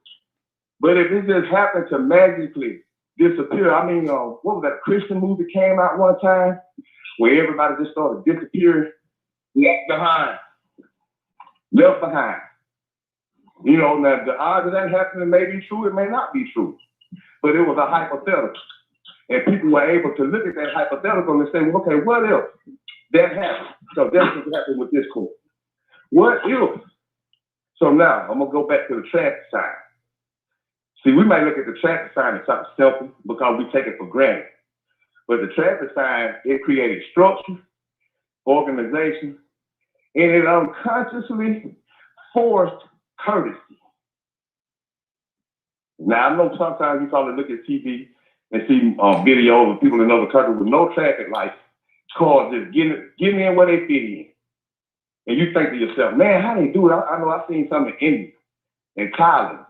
People just driving and they just getting in where they can fit in. No kind of traffic laws or traffic signals or anything. So now we have to understand just how important that traffic signal was. It would be almost like telling a child to go out into a garden or to go hunting and they never shot a gun before. Go and hunt and feed yourself. Well, you know, I ate in McDonald's. You ain't even looked up on the internet how to skin a rabbit. But now it's time for you to skin one. What would happen if that traffic light or those inventions disappeared? It would be a lot of chaos, because you would have a lot of people that wouldn't even understand the courtesy or the laws of the road that comes with being human beings and trying to operate these same vehicles. See, the cars might continue to work. Or to be honest with you, certain reports say that a black man was the first one that invented the car. If they just disappeared, poof, you'd be walking like John said earlier, horse and carriage again. So, you know, I like the question you asked. I just wish everybody would have just went ahead and played along, because it could have went a different direction. Yeah. But you did something earlier too about the slave poisoning the master. That's another reason why we should do research more. We have been educated by people that didn't want us to be educated. Yes. So we're gonna take their narrative and then not dig a little deeper. Then we're gonna ask ourselves, well, why did they do this? Well, guess what? They did poison them. It was an epidemic. You see, our people did come from Africa with some kind of notation of medicine and poisons. You know, they didn't just come over here, you know what I'm saying, with loops in their head and not knowing what was going on. I mean, they had a culture over there. You know, we populated this planet first, so, you know, they treated illnesses, they poisoned people, they fought buildings. And so what happened was there was an epidemic of slave masters being poisoned, entire families. And then the doctors started finding out that these people were being poisoned, but they were being misdiagnosed. So the consequence came later. But believe me, it did happen. There was a huge rash of people being poisoned by people that were cooking for them. And that was the consequence of being lazy and being low down and nasty like that. Because that was the only opportunity we had. So we don't need to believe that people didn't fight back. There were so many slave rebellions. Yes. Like, okay, I'll put it this way. When did you hear about Juneteenth? When did you hear about Tulsa? Tulsa didn't just happen 15 years ago when everybody started talking about it. Juneteenth didn't just happen. So that means it was there and existed and we just didn't know about it. Didn't know about it. Just like we don't know about all those people that were poisoned in their slave masters. Because that ain't what needs to get out. That didn't need to encourage people to go and try to start the thing. And there's a lot more stories that's actually being uncovered as every day goes on. It is not that it didn't happen, it just wasn't told. It wasn't told. Right. So we can't believe they didn't fight back. There was a lot more fighting back that went on than we thought. They just don't want us to think that we fought back. They want us to feel like we were that dominated. But they caught it back then. They caught it back then too. Exactly. We got another call from the 678 area code. 678 area code. What's your name? Where you calling from? Good morning, Annette Davis Jackson. Good morning, young lady. How you doing this morning? I'm doing excellent this morning. Good. Asking a question, and that what if on Friday morning, all the way up until Sunday night, Monday morning, midnight, everything that was created by a person of color just disappeared and did not exist? What type weekend would that be? Put it this way, America would have to go to the drawing board to draw up a treaty for Black America. That's what I would say. I mean, it's simple. Blacks have created so much. Gentleman talks about the stoplight, Garrett Augustus Morgan Sr. Invented the traffic light. So we, I believe, as Black America, have to stop being adverse, okay, to what has happened to us, and keep inventing, keep patenting. See, there is a formula to making it in America. We have to learn that formula. I find that everything was built on the backs of Black America, and all Black America was not slaves. Right now I'm looking into my Indian heritage, and I just got a call probably 2 months ago from the Seminole tribe out of Florida, because people came out of Florida. So I had to call my cousin to find out where my great-grandfather was on the Indian scroll. And so that's getting to those tribes, you have to be on the Indian scroll. So I believe that, in answer to your question, that America would be a different place if everything disappeared that Black America created. We'd be walking around like, wait, what happened? What happened?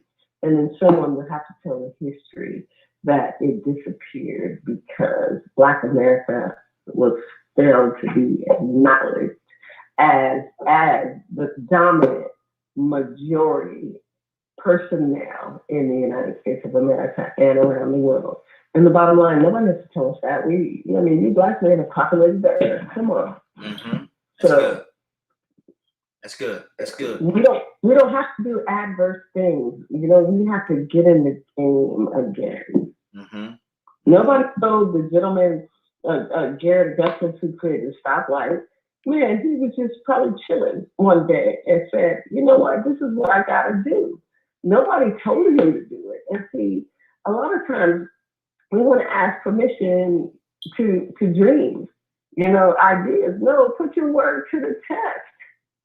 Put your work to the test. I'm repurposing bridges now, and I got that idea for running for U.S. Senate.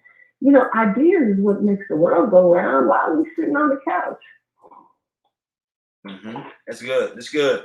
For you with a T. Good morning. How you doing this morning, young lady? Good morning. Hello. All is well. Good deal. Toya asking the same question. What would happen over that weekend? What would happen? Oh man. So we won't have no potato chips, no traffic lights, no elevators. It's a few things will be jacked up around here because it's a lot of different things that we have created. So at the end of the day, we're gonna have a couple of issues. We're gonna have issues, no traffic lights. What are you gonna do all weekend on a Latin weekend with no traffic lights? We're not that sophisticated no more. Yeah. Yeah. You know what I'm saying? No, what else we did? No potato chips. Everybody like chips. So you know, people may want to, I guess, disregard the work we've done. They want to disregard the blood, the sweat, and the tears, you know, that was stolen from Black people. But when you actually do your research and you look at the things that we've created, this is going to be an off world, right? You're going to have ham, no burger, TV, no cable, cool, no laid. So, you know what I'm saying? Wow. Like, we really take for granted humanity, especially Black humanity. But yeah, we'll be off terms. Man, we'll be jacked up around here without all the infections that we created. So why do we not get the recognition by the world that we so rightfully deserve, Toya? It doesn't matter. Do you give your wife recognition every day? Do you get mama recognition every day? Do you give God recognition to everybody every day? I mean, it's just like it's what it is. It's not about recognition. It is what it is. There's a lot of things we don't give God recognition for. So what? Well, I mean, like, so if I say somebody's life, well, I gotta have recognition. Right? That's always been me, right? Like, even when I would work, they'd be like, good job. You know, I'm a good job kind of person. That's what I do. I don't need your face. I don't need to be recognized. This is just kind of what I do. You know what I mean? So I know the tragedy that we've been through, you know, and the things that have been stolen, but, you know, there are documents that state such, you know, and not for nothing, at the end of the day, we shouldn't be worried about what's going on with these humans. We need to know that God sees us and we are recognized. And we might not notice it. We might take the recognition that God allows us to have for granted and think we're not recognized. But if you're blessed, if you can see, if you can walk, if you can talk, I mean, you know, you kind of get the payment for whatever you bring to the world. So, you know, I think if you're looking for recognition, especially from people who we know were basically trying to destroy us, it's not about that, man. Just know that you put your part into the mix. That's so rude, but to know me on the phone. Wow. But no, I'm done. Okay. Everybody mute your line. I just heard a conversation in the background with somebody that was unmuted. So make sure you mute your lines. Leonard, what's on your heart, brother? You know, I'm just I'm listening because, you know, I have a completely different perspective about it. Okay. You know, I love what Benjamin Banneker did. I didn't do it. He did it. I'm just as Black. I can't claim what Benjamin Banneker did no more than any other white person can. Now, the lies that were told were just that, lies. But then again, I don't think through the eyes of a slave. So my people were building and doing things long before white folks started telling lies. I mean, if you just want to immerse yourself in I hate to even say Black because it wasn't even Black. Black wasn't even an issue. The social construct of being Black and what white superiority insists on is a bunch of foolishness in the first place. It didn't make sense to me as a child. The odds just wasn't there for that type of thing for me to ever believe that white people invented everything. So I wasn't sitting around, oh, look at what white folks have done. No. So, you know, if you think that way, why don't you just do like white folks and just claim Black folks did everything? I mean, what benefit is it? How is it going to benefit you? Because there are some black folks that are just awesome people in their own right, regardless of the color of their skin.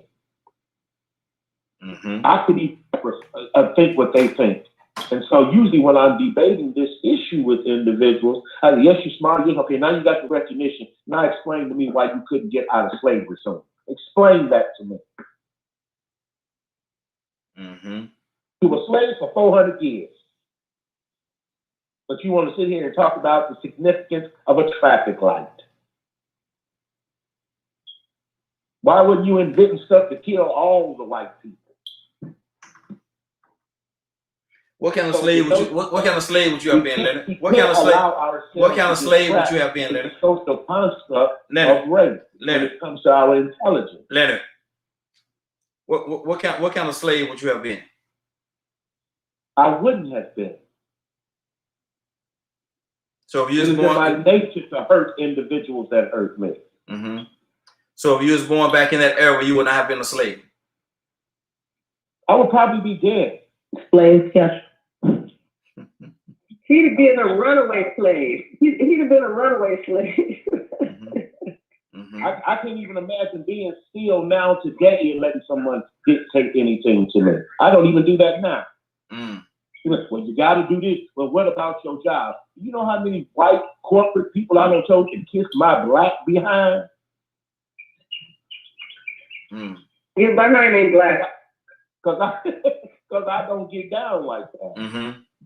So just like Rico is now discovering all these things that have happened, there were plenty of individuals that sacrificed their lives fighting against being a slave. I've always been one of them brothers. I love African culture, but I know the difference between African culture and African American culture. I'm about the culture of my people. Racism happened to us. But we're people. We're not subject to whites this way. So yes, they lied about a lot. They stole a lot. They misappropriated a lot. But I don't think they were doing any more than you would have done in that situation. I don't know if I agree with that. But let me go to let me go to Rico. What's on your heart, brother? As soon as I swipe the screen and put it on mute, you called me. I agree, man. I mean, like I said, man, I mean, look, we have to understand that the narrative that they spin to us is only the narrative that they want us to know about. I mean, it's up to us to go back and have interest in who we are and where we come from, so we don't wait till Juneteenth becomes popular before we know it exists. See, we always talk about what we supposed to pass down. We don't pass down nothing because we're only passing down what we've been programmed with, which is Western culture, their beliefs, their thought process. So like Leonard said, man, we was builders way before. They just came and conquered and took and pillaged and lied.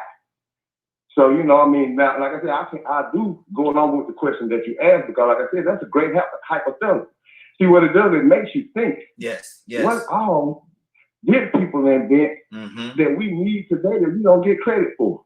Like refrigerators. Can you imagine what it would be like if you didn't have a refrigerator or air conditioning unit?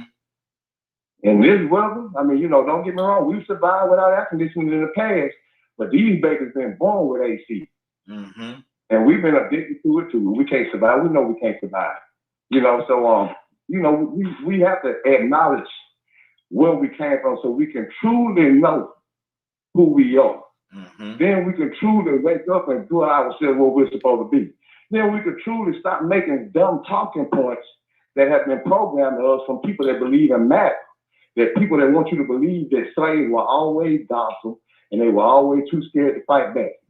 They trying to make us believe that Sir John Truth and Harriet Tubman and Nat Turner didn't exist now. And you got some black people repeating it. You got some black people actually repeating that's a white construct. But I mean, you know, and who's to say? But I know in other cases that black people did rebel. More people fought back than what they want you to know. Exactly. So it's up to you. Just like with Ann, I guess Anna was saying about somebody didn't have to tell that man to come up with the idea for the traffic light.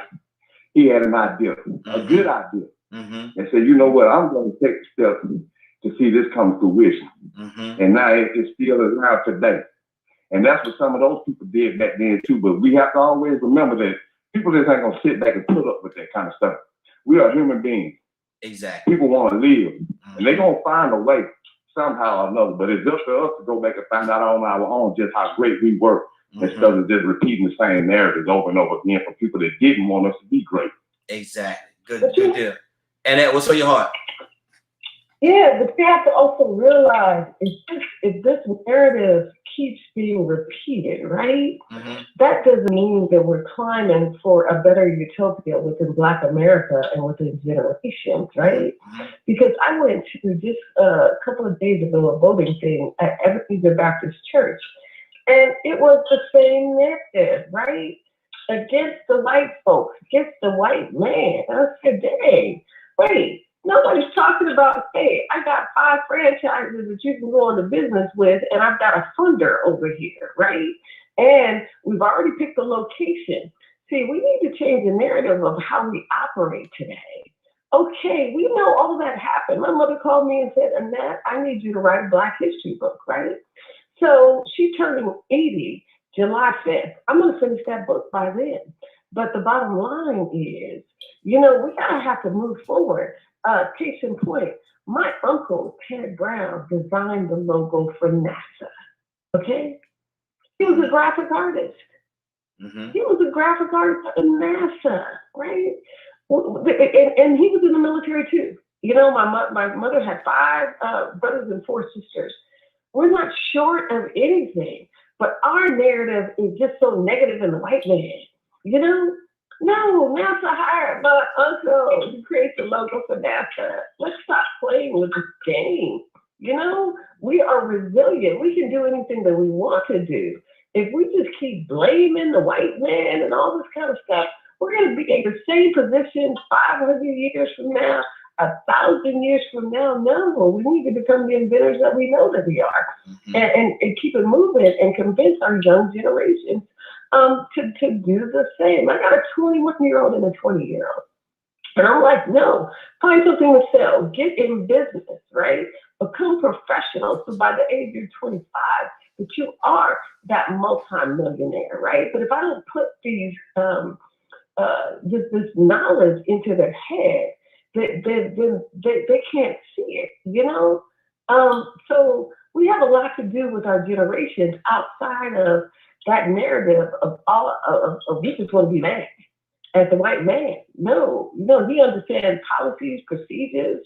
When we get a position, what I see is that, some of us hire, some of us don't, but we want things for ourselves rather than tell other people business operates and go into to scale up your business so that you can become a million and billion-dollar company. What's the matter with us? That makes no sense.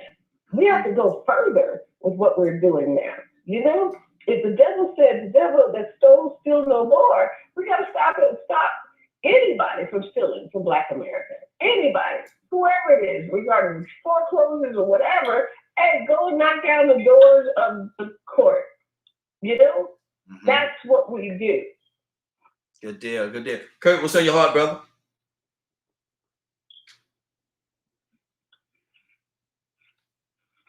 Curtis, you there? Go ahead. Yes, sir. Yeah. Well, I had to hit my big button. So I'm going to throw this out here, right? I could be wrong, man. I could be completely wrong. All right. But your question, I've been sitting here thinking about your question. Your question is so powerful. And I'm going to tell you why. Check this out, man. Real talk. If that happened, we wouldn't be talking on these cell phones, man. Yes, sir. If that happened, there would be no planes flying in the sky and or helicopters, man. Now y'all getting it. There you go. There would be nothing. Oh, okay, so now I'm gonna take it a step further. Biblically, Even Yeshua had to beat them out the tabernacle, though. Mm-hmm. He had to beat them out the tabernacle. Why? What did he say? He said, the house of God has become a den of thieves. Mm-hmm. Why? Because the people was overcharging people for the products, goods, and services. Then on top of that, they doing it in the church. Mm-hmm. Right? That's one. Two, like, listen, I get it. I get it. What everybody's saying, I get it. We need to move on. But I'm going to say this honestly and truthfully, brother. Ain't no moving on without no accountability. Black folk, we need to stop doing that. We need to stop that foolishness. Because the minute you do something wrong to theirs, they are going to hold you accountable. Mm-hmm. If you watch the news this week, one of them people, the first one convicted for the January 6th storming of the Capitol, got 36 months probation. That was a lynch mob. Yeah. That was a lynch mob, man. You pass laws, you pass anti-lynching laws that a bunch of black kids that I worked with over the last 25 years have gotten juvenile life because them and 3 of their friends raped another black kid. They got juvenile life for that, Raheem. Mm. But here it is, this lady who was a part of a lynch mob got 36 months probation. Hold on now. I done dealt with black females who was involved in the same type of dispute where them and maybe a couple of their girlfriends had a beef with another girl. They jumped on the girl. She got 4 years, no suspended sentence, no parole. She had to do all that. They actually transferred her from the Department of Juvenile Justice in South Carolina to SCDC, Raheem. Mm-hmm. Okay, so if we want to stand on accountability, let's stand on accountability. Okay, but don't deny black folk our accountability, but then press accountability to black folk when we do something wrong. I'll end with this right here. We can say, let's move on, let's get past that, that's all fine and dandy. Until this country pay me my intergenerational wealth, I'm not moving on. Because that means that you have not held accountable the white families that took my intergenerational wealth. My grandmama, Raheem, I'll never forget it. My grandmama, I was trying to get her to go back home. These words is burned in my heart and will be in my mind for the rest of the days of my life. My grandmama had a whole house with land in Dunn, North Carolina. I was trying to get her to go home because the rent up here is overpriced. They taking half of what she get, her supplemental income. I'm trying to get her to go home, mama. I'll pay the gas and electric bills for you. I'll pay the water bill. All you got to do is just go home, put your feet up, relax. Mom. Make sure you have a 6-pack of Pabst Blue Ribbon beer every other day. Just go home. You know what she told me, Raheem? What's that? You know what she told me, Raheem? This was in 2016. This was 2015. She died in 2016. She looked me right in my face and she told me, I'm not going back down there. I said, why, mama? She said, because you can't see them when they come at night. Mm-hmm. Folk better wake up, man. Folk better wake up. My grandmama died in 2016. That's 5 years ago, y'all. Mm-hmm. And in 2016, she was scared to go back to her home because the raiders came through and burned down 3 of their houses. She didn't get a birth. I'm gonna end with this, Raheem. My grandmama did not get her first birth certificate until 1953. That is a year after my daddy was born. You know why she never got a birth certificate, Raheem? Because black folk was not allowed to be born in the hospital. The Bible that her birth date was written in was burned. You know why it was burned? Because the raiders burned it trying to get my grandfather to get out of the property, trying to take the property from him. So don't tell me to move on when there's real accountability for what they have done, for the systematic racism and oppression that they have done. Then I can move on. Good deal. Good Then deal. I can move on. Absolutely. K with an E, what's on your heart, sis?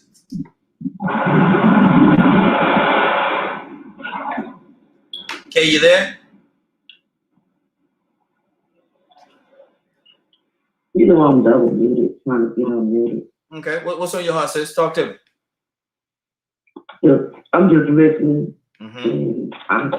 and I still would just stay at home until it's passed. Okay. Okay. Toya, what's on your heart, sis? Yeah, no, some very valid points that Kirk just made. Yes, accountability is definitely necessary. Just making it right. You know, my God, he's a God of making things right. You know, so absolutely I believe that the humans of the world, the ones that have done wrong, has already gotten the message to correct these things, and they are not. You know, I don't know. I you know, I'm over it. Right, but I'm willing to stand up and do everything from this point on to help build Black greatness and excellence in me. It starts with me. Mm-hmm. I'm not talking about the white folks. Mm-hmm. I'm not talking about these jobs. I'm not talking about the mayor. I'm not talking about the governor. I said me. Mm-hmm. Ain't no white man been bothering me all these years. I made poor choices and decisions. I made poor choices and decisions not to graduate, not to fulfill my destiny a long time ago. I made choices and decisions to be a ruffian instead of a queen. Mm-hmm. You feel me? So right now, the distraction of the devil is to make it seem like it's everybody else except for you. Mm-hmm. And those reparations, those reparations, I wasn't in the field. My great-great-grandfather was. Mm-hmm. So really, it ain't even my money. It's being my money to do the right thing for Black humanity.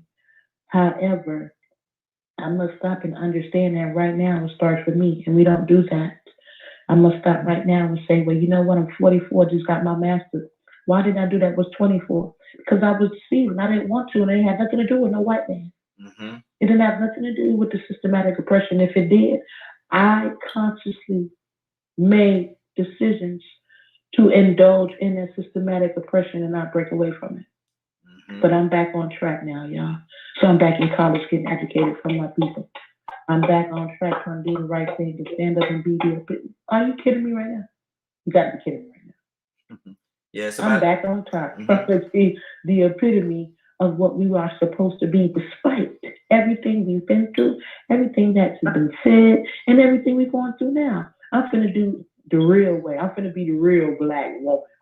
I'm finna be a real Black queen, a real descendant of what my ancestors had been. I'm finna take everything they didn't get and every way they're supposed to fight. I got all that in me, and I'm keeping those clean because I already know the text and set it to keep us back. So now I see it now. I get it, Lord.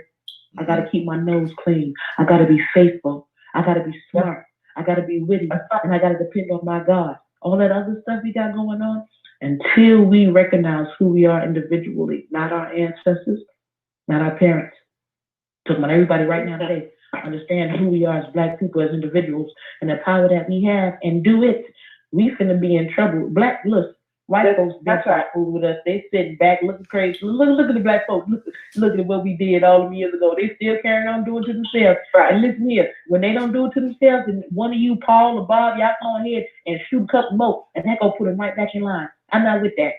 Mm-hmm. I'm not with that no more. Now, what I will tell you is, I'm so fearless. It don't matter what color you is. If you come to me with a gun, I'm gonna take it from you and beat you with it. Mm-hmm. That's the mind frame I'm in right now.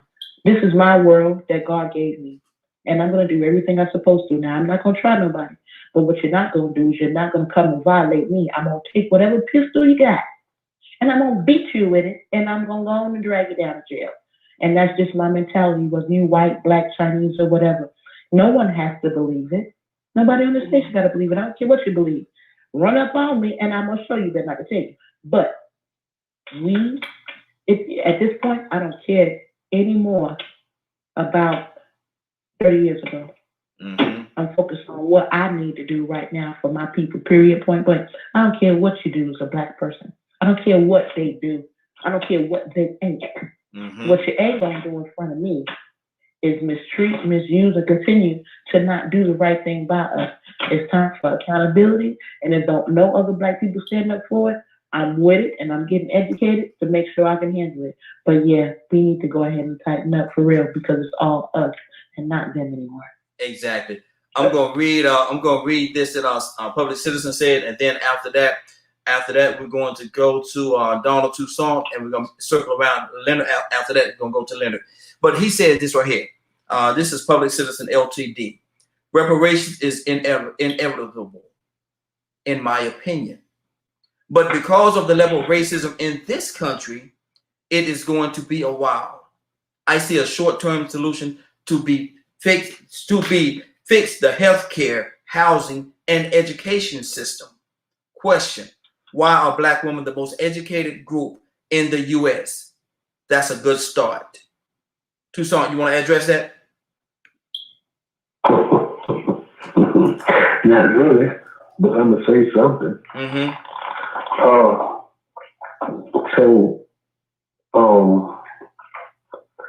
I don't know. They have so much to gain. I don't know.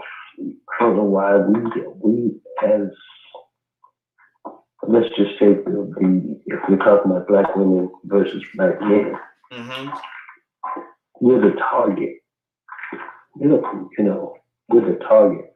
Now, our women, I should appreciate y'all, because y'all did some amazing things that you never thought that you were able to do. You see them being done. Mm-hmm. So I applaud you all. Now, what does that say about us as the men?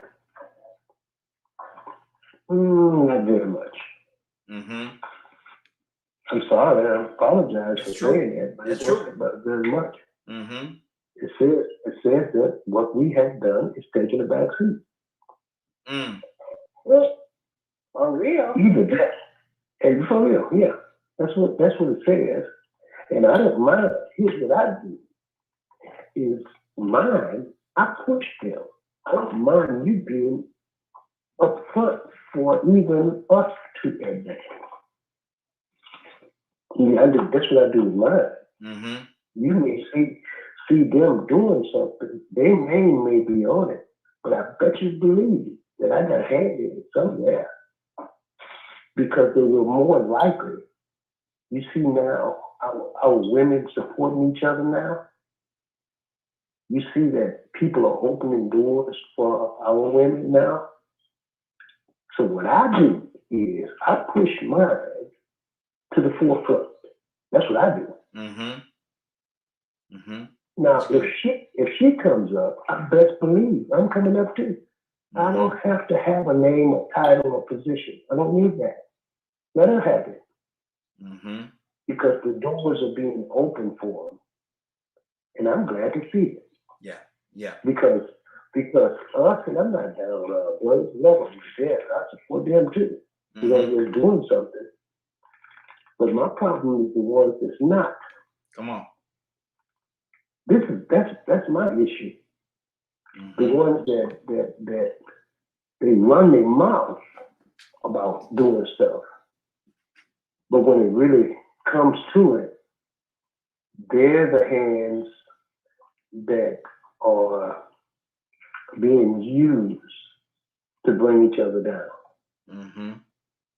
You take the ones that even are in power. Ask them to give somebody a helping hand, or to help somebody in the community. It's all me, my, and I. I don't fool with people that think they're a little bit better than anybody else. I don't fool with them. Yeah. Yeah. They got the chest stuck out. I don't look for support for people that know me. That's a waste of my time. Because you find that when they have something to do, they want to invite you to it. But when the tables turn and you need their help, they busy. So I do my own thing. I love the crowd of one. Yeah. That way I don't have to look for a helping hand from nobody. That's good. I'm gonna read this one more time. Then we'll go to Leonard. Leonard, you there? Yes, sir. All right. Reparations are inevitable, in my opinion. But because of the level of racism in this country, it is going to be a while.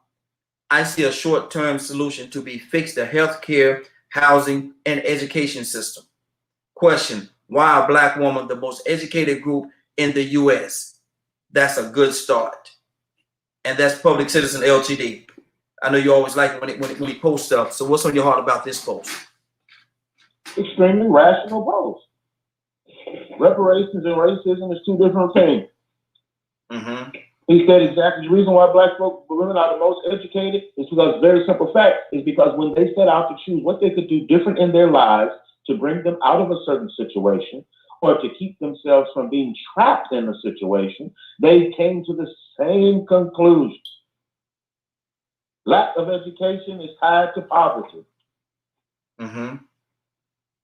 Once you educate yourself, you can lift yourself out of poverty. Go read Booker T. Go read all these guys that have done it, not talked about it, not cried about it, not complained about it. Go look at what your people did that walked right out of chains. And here you is in 2021, walking around here with your head down. For what? Like Toya said, I chose to do it. When she chose to do it, guess what? It got better. It moved on. The reason why Black women are doing these things is because guess what? They're oftentimes left with mouths to feed.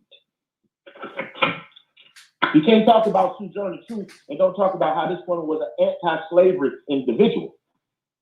Her speech to every other person that questioned why she was doing what she was doing and everything else was, ain't I a woman? What ain't I a Black woman? It was ain't I a woman?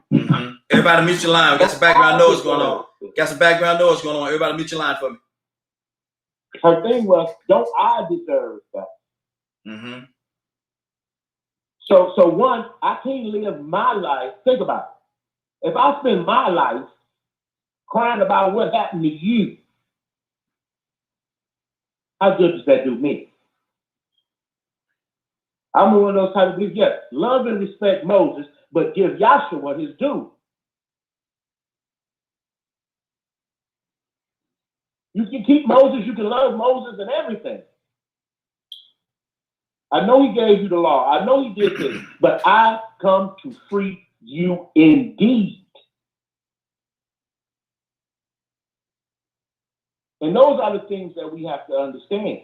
Study your history. But you can't study that all your life. And what are you doing? What else are you doing but that?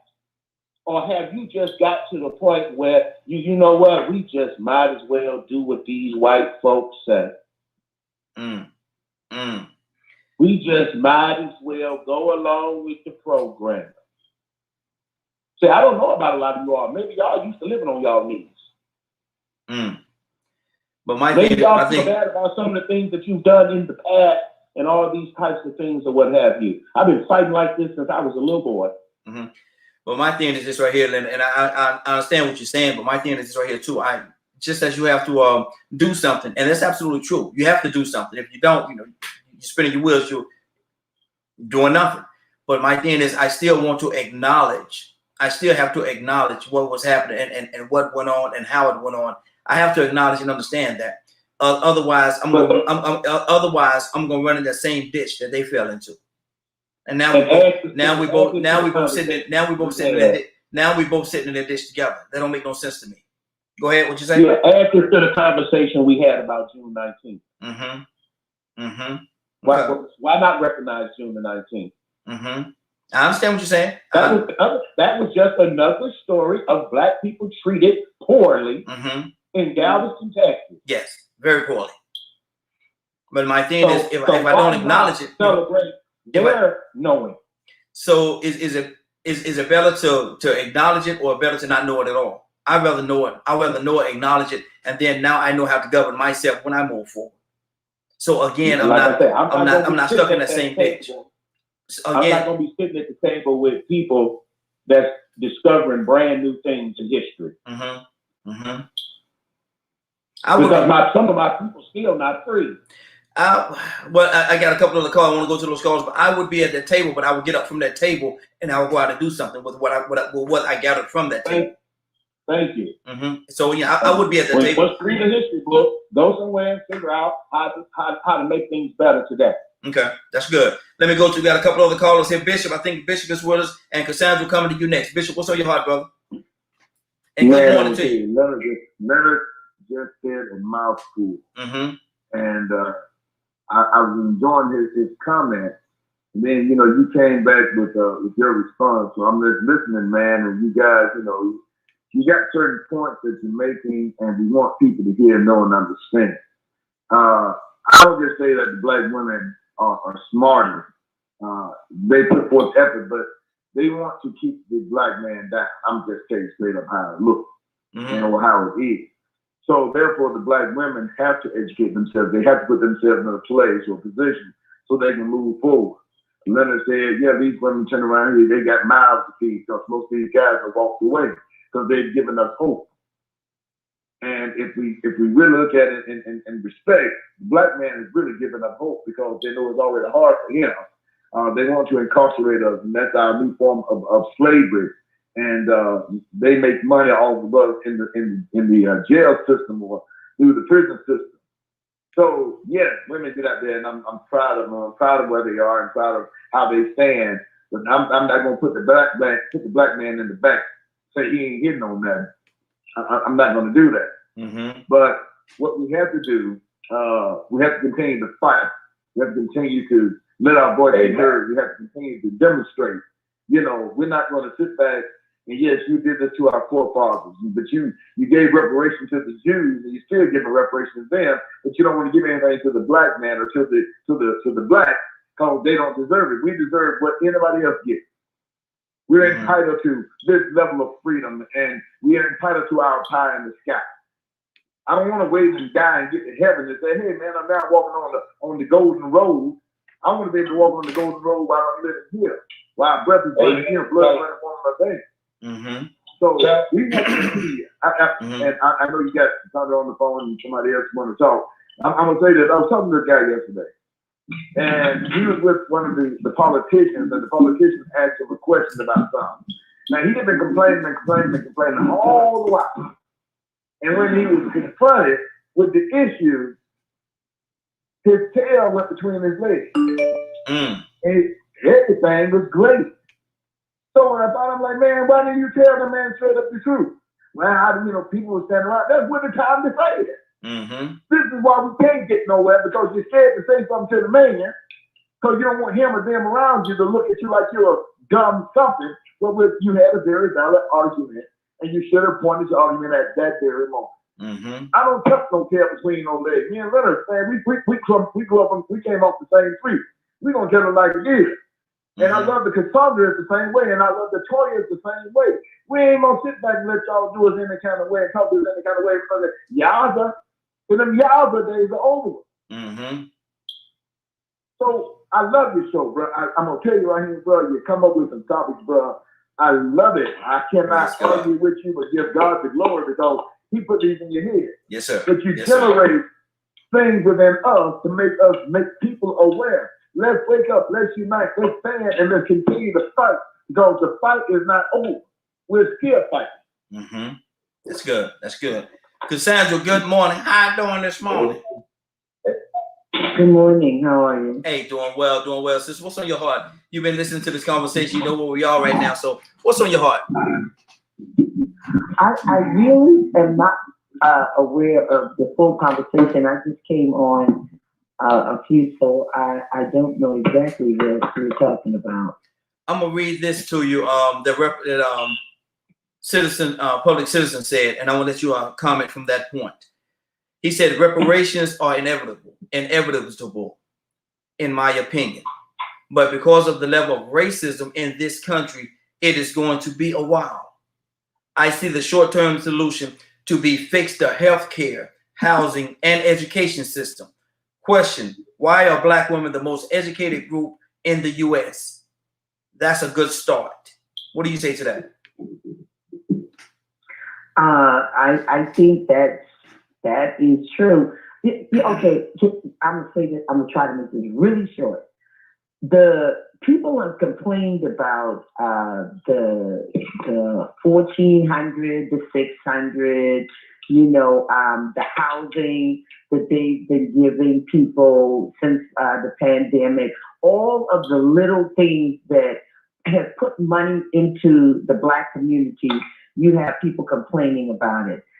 My thing is, any way we can get a little something that they owe us, I'm all in for it. Mm-hmm. I mean, I'm not going to go out and get the PPP loan because, if it's a loan, you got to pay it back, even though some of it is forgivable.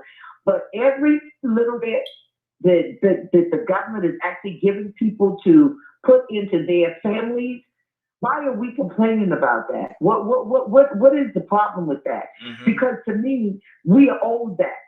Just for the crap that we have put up with over the years, every little thing that can be done, we're owed that. Mm-hmm. And we should take it when we can get it and use it for the good. Because what bothers me is that I see people, it's unfortunate, but every time there was a stimulus check that came through, Walmart would be packed with Black people buying the biggest television Walmart got. Mm-hmm. All of this, you understand? They're coming out of the stores with boxes of Nikes. Okay. What are you doing? Yeah. You need to be saving that money or using that money for something that can benefit you and your children. Mm-hmm. Even the tax break money, that money can be used to help get you out of some of the mess that you're in financially. Mm-hmm. But instead, we're throwing it away on all the wrong things. So, yes, we may be the most educated, but some of us act like we still hood rats that ain't got no control, all about getting your nails and doing something for a man instead of taking care of your family. Wow. That's my position on the woman's side. Mm-hmm. Wow. Let's go to Annette. Annette, what's on your heart, sis? Annette, are you there? Rico, talk to me, bro. Yeah, there's enough room for responsibility to be spread around, Mm-hmm. with the men and the women. Men have dropped the ball, women have dropped the ball, Black men and Black women, and some of it was because of choice and some of it was because of influence. We got to acknowledge, sometimes we came from a place where we just wasn't mentally right to make the right choices because we were emotionally influenced by our situation. Mm-hmm. Situations that were beyond our control. Therefore, we should still hold people accountable. Everybody mute your line for me. Everybody mute your line. I got some background noise coming from somebody's line. Mute your line for me. Sorry. Therefore, we should hold people accountable in history that created that atmosphere for Black people to be in such a chaotic form of a lifestyle, so dysfunctional of a way of living, to where they can understand how important college was. Because we got to remember, some people didn't think and college was important because they didn't think they had an opportunity, or some just didn't understand or didn't have a choice because they had to go to work. The choice that they made wasn't a choice that they wanted to. So, I agree with what Toya was saying. I'm glad Toya is accepting accountability for the choices that she makes. I'm glad Annette saying that we need to go in a different direction, but I'm trying to understand, why is it that Black people feel like we just need to go in one direction, that we just got to do one thing? Why can't we still go forward and fight, but still hold them accountable? Mm-hmm. We still talk about our history and our past because, see, think about it. We still have people that just found out what Juneteenth is. So now we just say, forget about the past, then we're going to continue to have people that don't know what Juneteenth is. And we're going to continue to have other discussions that, we have a responsibility. One minute we're saying get rid of this narrative that they've taught us, but move on. Well, you can't get rid of that narrative if you don't go know the truth narrative. Do both. I mean, I can understand people saying, I mean, you know, moving forward. I mean, you know, when Annette said that about her going into the church and the people were complaining. Yeah, it has to be some complaining, because guess what? Just as soon as we start saying, I ain't holding white people accountable no more, I don't care what they do. Just as soon as they let Ahmaud Arbery off, y'all gonna be mad about what they do. Y'all gonna be mad if they don't put some people in jail for what happened on January 6th. You're gonna be mad if they do another George Floyd. So quit talking about how you feel now. The bigger picture. The bigger picture is that individually we're gonna change and go through different emotions. We're gonna change as the days go. Some days we're gonna feel like doing this, some days we're gonna feel like doing that. But for the bigger picture and our existence, what we're going through, man, we're gonna always be complaining because those people, just as soon as we try to forget, we try to stop holding them accountable. Just as soon as we stop pointing the finger, they gonna give us another reason to point the finger, so it ain't up to you. You can fix that all day long. But what we gotta do is we gotta use all angles. See, I don't believe in just using one angle. I'm using all angles, legal and illegal. If I can't get a gun legally, I'm gonna get a gun illegally. You're not gonna stop me. I'm not gonna play by your narrative when I know that y'all don't play by me. But we always feel like we got to go one way or the other. We need to just shut up and dribble. Just shut up and move forward. No, shut up, move forward and fight. And still keep them, hold them accountable so they won't keep benefiting, because see, they benefited from that. And they benefited to this day from that happened in the past. And it is having an effect on us today. I've still got to hold that accountable. We have to understand the thought processes that have been going on in the past so we can get away from that. That's why it's still very important that we keep Emmett Till's story alive. That's why it's still important that we keep the 4 little girls in the 16th Street church bombing alive, because people got away with murder, but you got black women right now going to jail for voting in the wrong district or sending their children to the wrong school. Okay. Now we got somebody, I don't know who that is, man, but we got somebody that has some background noise coming through the line. If you're not talking, mute your line for me, because we don't need that background noise, because it's sacrificing the broadcast. So everybody, if you're not talking, mute your line for me. Okay. Please and thank you. Thank you. Toya, what's on your heart? So first thing first, right? I'm gonna stop the equality. I'm not the one of the most smartest just because I'm a black female. Black men and black female are some of the smartest among other races, except for when it comes to white and Asian. But the first thing I need to stop is the divide. Black men are just as smart as we are. Whatever this is going on, I'm not going to downgrade or put down anybody, first and foremost, because they're a black man. Is why I'm going to lift them up no matter what, just like white folks do. That's what they do. So their sons will be a alcoholic, junkie, raping folks. They're going to be there by that son. And that's going to be the first thing with me. I can't want them to be united. I need united. I don't care what's wrong with black men. I have done they are. I'm going to bring them right on up to my level. They're just as smart as me. They just been through a heck of a lot. So no, we're not going to do that. We're not going to keep, put the black woman, yeah, we're going to grab on to that. Forget about them. We got to stop that too. You feel me? Like, I now am in a conscious way right now dealing with black men, my brothers, my nephews, and a lot of my brothers and uncles have helped mold this image I have of black men. But when I tell you I'm stopping them in their tracks, I'm breaking them down. They can't stand me right now because you're going to be a man around me, straight up. But neither here nor there. I will not allow any other race to talk about black folk in that way without representing them. I will not indulge in having a conversation with black folk, with someone outside of us about our issues. We need to correct our issues. But most importantly, I need to work on bringing them up. I tell homeless black men, what do? You're valuable. Whatever's going on with you is going to be okay. You need to pray to your God. He's going to relieve you whatever you at right now. You ain't got nothing to lose, bro. Go out there and do it. Go charge them $5, $10. So I'm working on taking even the black men in the world that look like they ain't got nothing, the homeless ones, where hope is lost. I go talk to them and remind them who they are and remind them who God said they are. And if don't nobody believe in you, I do. But now you go around and do something stupid, I'm gonna chump you off real quick, and we're not gonna do that like that. And this is all I'm focusing on right now. Forget everybody else. I don't care about everybody else. They ain't been helping us, so it's up to me. Now, certain things I don't give men's money now, but I will teach you and train you with anything you can use to get a job. I'm really good at that. You know, if I got a job, I can put you to work. You know, you can ride with me and you can work with me and get some work, but I'm going to be a friend first. I'm going to let you know that I believe in you first. I'm going to inspire you first. Because all that talking, we only joining them. Mm-hmm. God put this on my heart the other day about the cops. He said, you remember when your father told you, you don't get out there and treat your family like that, because when you treat your family like that, somebody else gonna come treat them like that, and then you're gonna be mad? Yeah, I remember that. Well, cops the same way.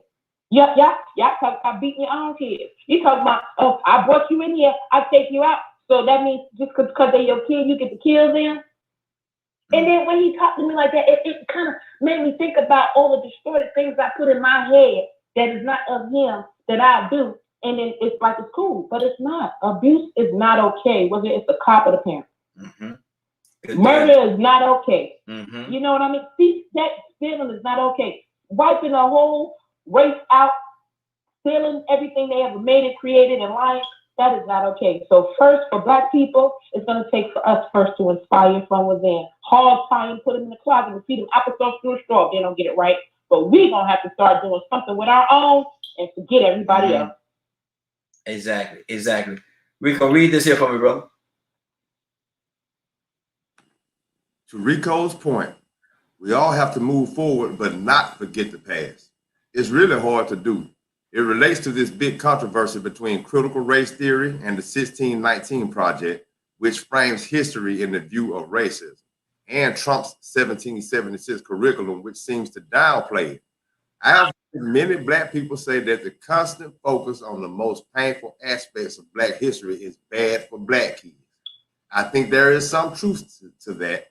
All this race and ID stuff is garbage science debunked. It might be IQ, yeah, race and IQ stuff is garbage science debunked. Mm-hmm. Want to speak on it, Rico? Yeah, you have to be very careful about how you teach history, because like I said, if it's not taught correctly, it may be received the wrong way. A child can get so many visuals of slavery and feel like, okay, that was our place.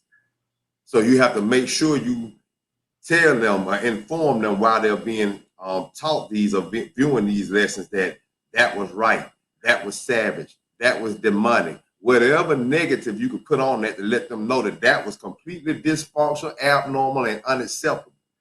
Because I remember seeing pictures myself of Africans in the bush, topless, and thought that was all of Africa, because that was the narrative that the United States dictated to little young Black Rico when he was young. Ooh, I'm glad I ain't in Africa. But as I got old, I started seeing things over there. Not only did I get older and start seeing things that let me know that they were up to date as far as civilization, but my history told me that they had once been industrialized before, but somebody pulled it all up and left them barren intentionally. Pulled up all the resources and said, you know what, we're going to take these locomotives, we're going to take all this technology and we gone. We're going to leave y'all black tails back in the Stone Age. The same people that don't mind bumming people to the Stone Ages now. So I had to go back and read and research and find out that wasn't the image. So I don't mind that history because it's necessary that it's taught by the right person. Mm-hmm. Yeah, Leonard, what's on your heart, brother? Talk to me. I read a post, I posted a couple years ago, and it happens to fit. I love being right so much that whenever I am wrong, I immediately try to change and adjust my thinking and actions. Mm-hmm. So you must consider yourself first. You will get to everything else, but you have to consider yourself first. How are you going to preserve yourself? Ain't nothing worse than a man talking to me about Black history and don't take care of his kids. Mm. I don't want to hear nothing you got to say. Mm-hmm. Because you still don't grasp the gravity of the situation, Mm-hmm. particularly yours. I remember I was elected president of an organization at one point. And then after that, an older black man slides up on me and he whispers in my ear, "About time we had some male leadership." Okay? Mm-hmm. He wasn't concerned about righteous, good leadership. Mm-hmm. He wanted to base it all on what I had between my legs. Yeah. That's the same thinking. Mm-hmm. Black men didn't treat his woman no better than the white man treated his. Because you still trying to subordinate a woman to your foolishness. She's supposed to listen to what you got to say because you a man. Not because you're intelligent, not because you're doing things, not because something you have to show forth for your worth, but just because you're a man. That's just like me following you because you white. Mm-hmm. So I like what Rico was saying earlier. If you view your life through the lens of racism, you take so much from your existence. Mm-hmm. Y'all gotta let go this infatuation with what white folks have done to you and fight like you're trying to change it. You can't sit around and just talk about it and have beers and talk, "Oh, woe is me." No, the reason why a white man can sit there and say, "Well, you ain't got to be teaching 16, 19 and we're going to fight against it," is because you still allow him to be in the seat of authority. Even to be able to do what he's doing. Mm-hmm. Some of you have built defense mechanisms against progress. A brother that believes he can't be nothing won't ever be nothing. Come on. And you don't want that man to be the father of your child or anything. Mm-hmm. Because he's going to teach your children the same way. Amen. Exactly. The mother sitting around right now in poverty, what is she teaching her daughter to do? To be a whore. Yep. Dressing her up like a whore. Telling her it's okay to go sleep around with all these men and that's her independence. That's a lie from the pit of hell as well. Yep. Mm-hmm. So we have to take individual responsibility. Yahshua holds us responsible for our own choice. Mm-hmm. Here's the example. If you want to do better, follow me. I'm not saying forget Moses. I'm not saying disrespect the law of Moses. But what I'm telling you is salvation is over here. He led you out of a physical bondage. I'm trying to lead you out of a mental and spiritual bondage. Mm-hmm.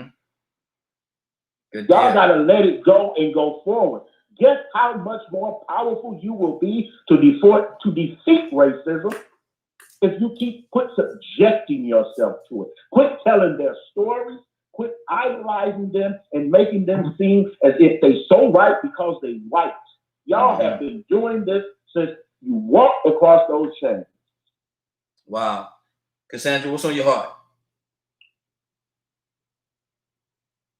Yeah, I totally agree with everything that he says and that he said, and we really, this may sound horrible to some of you, but I believe that at this point, and racism is real, all that, but I believe that we have become our worst enemy. That's just from everything that I'm seeing. Mm-hmm. We have become our worst enemy. We do more damage within our own communities, within our own families than anybody else. A white man can't come and disrupt my family.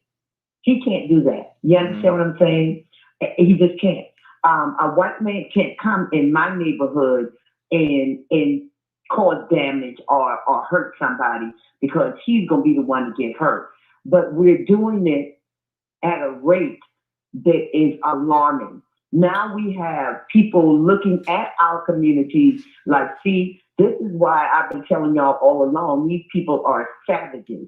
These people are, because we are showing them that. And I'm sorry, we are. We are. When I look at the news, I see Black people killing Black people every single day around the country. Really do I see what, like we see when we go crazy when the police kill somebody. Rarely do I see that outrage when a Black man is killing a Black man every day, and multiple Black men or women every day, or children. So where is the outrage for us doing it to ourselves when we have so much outrage with somebody else doing it to us? I'm just saying. Yeah, that's good. That's good. Annette, what's on your heart? Bishop, coming to you next. Annette, you there? All right, Bishop, talk to me.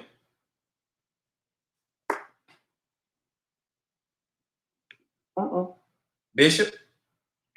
Yeah, I took you off mute, man. Oh, okay. Yeah, I'm gonna tell you the words that are being spoken. Rico and Leonard and Cassandra and everyone is, get out and call the names. Everybody's views and opinions are so point on today, and they're talking the reality of what we really need to be paying close attention to. Stop giving strength. Stop giving strength to what they did or what's going on, and let's start fighting. Let's start fighting. Let's start getting out there. Key thing is getting out there to vote. The key thing is to help push legislation that will change a lot of this Jim Crowism that we've experienced, and believe it or not, that we're getting ready to go back into and begin to face. These new legislation, these new voting laws that they're trying to put on the book to suppress us. And, we say, well, my vote don't count. It sure doesn't if you don't vote. If you get yourself out there and you vote, then it'll count. That's how you let your voice be heard. And then you continue to rally, continue to fight. And stop putting yourself down. And Black men stop putting down the Black woman, and Black woman stop putting down the Black man, and stop giving credit to any other nationality and race because they're much superior and I want to be like them and I'm bleaching my skin so I can look like them. And then for Michael Jackson, and I'm going to say it, bleached his skin, but he was still a Black man. So let's wake up and realize that we are somebody. We built this country. We didn't ask to come here. They brought us here, and then they put us in bondage.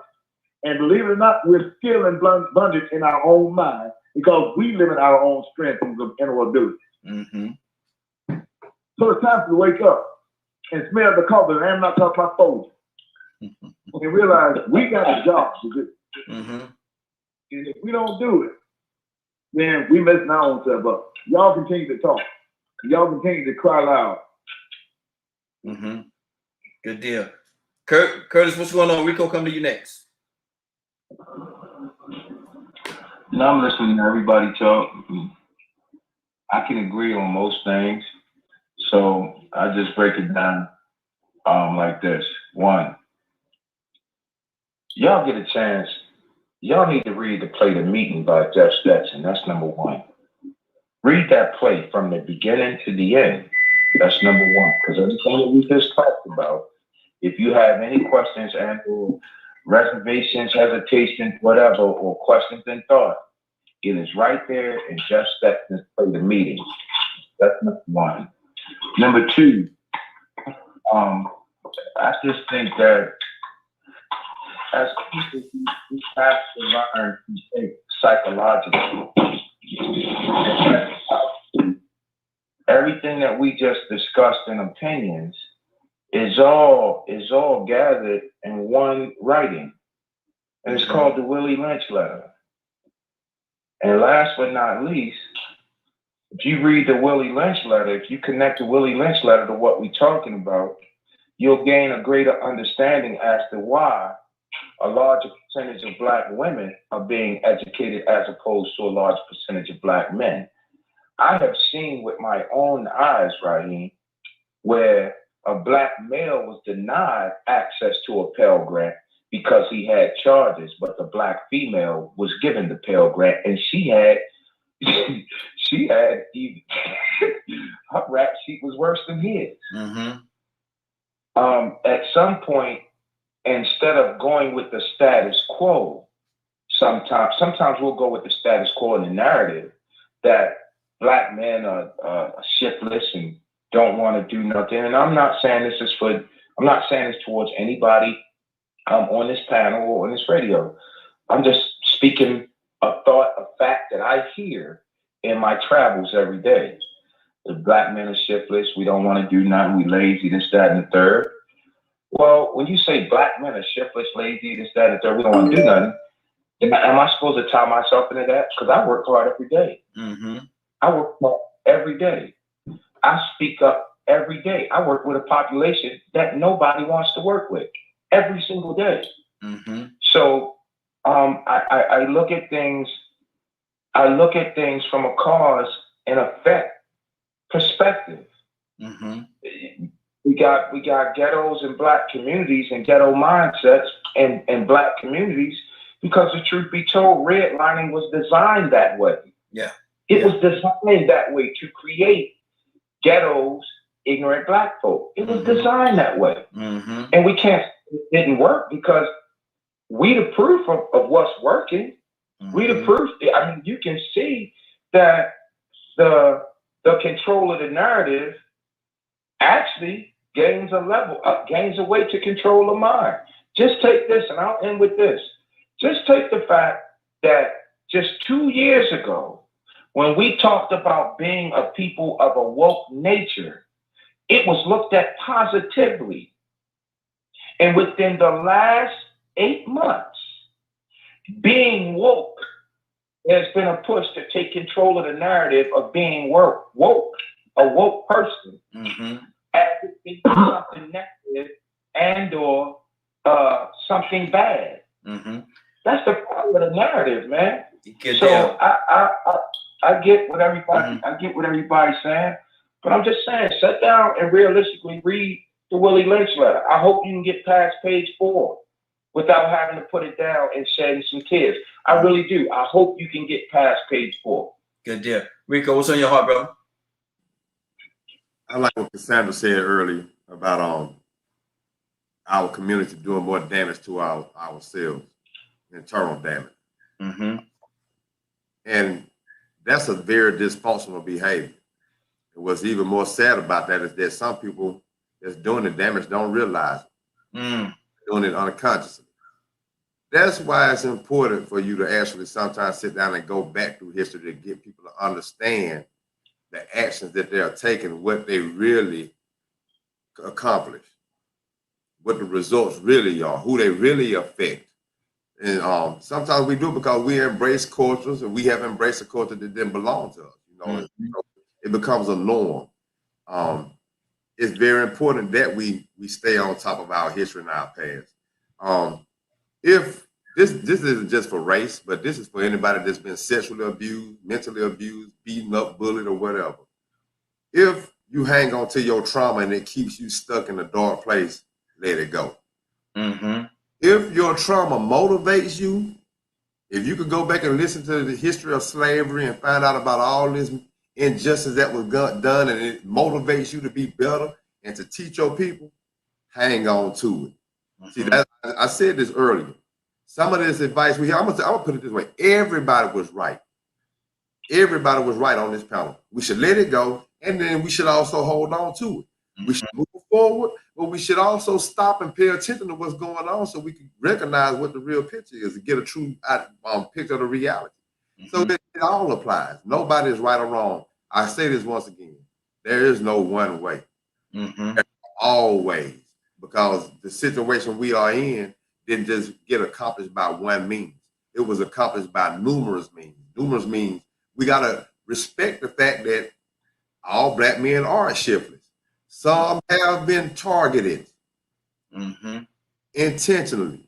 And stuff is unconsciously done to the point of where we don't even realize they're doing it. Like I said, when I saw pictures of Africa when I was young, I was unconsciously being programmed to think that everybody was over there looking like big bellies and small necks. That they were starving of malnutrition. That was the only picture, that they had flies around their mouth.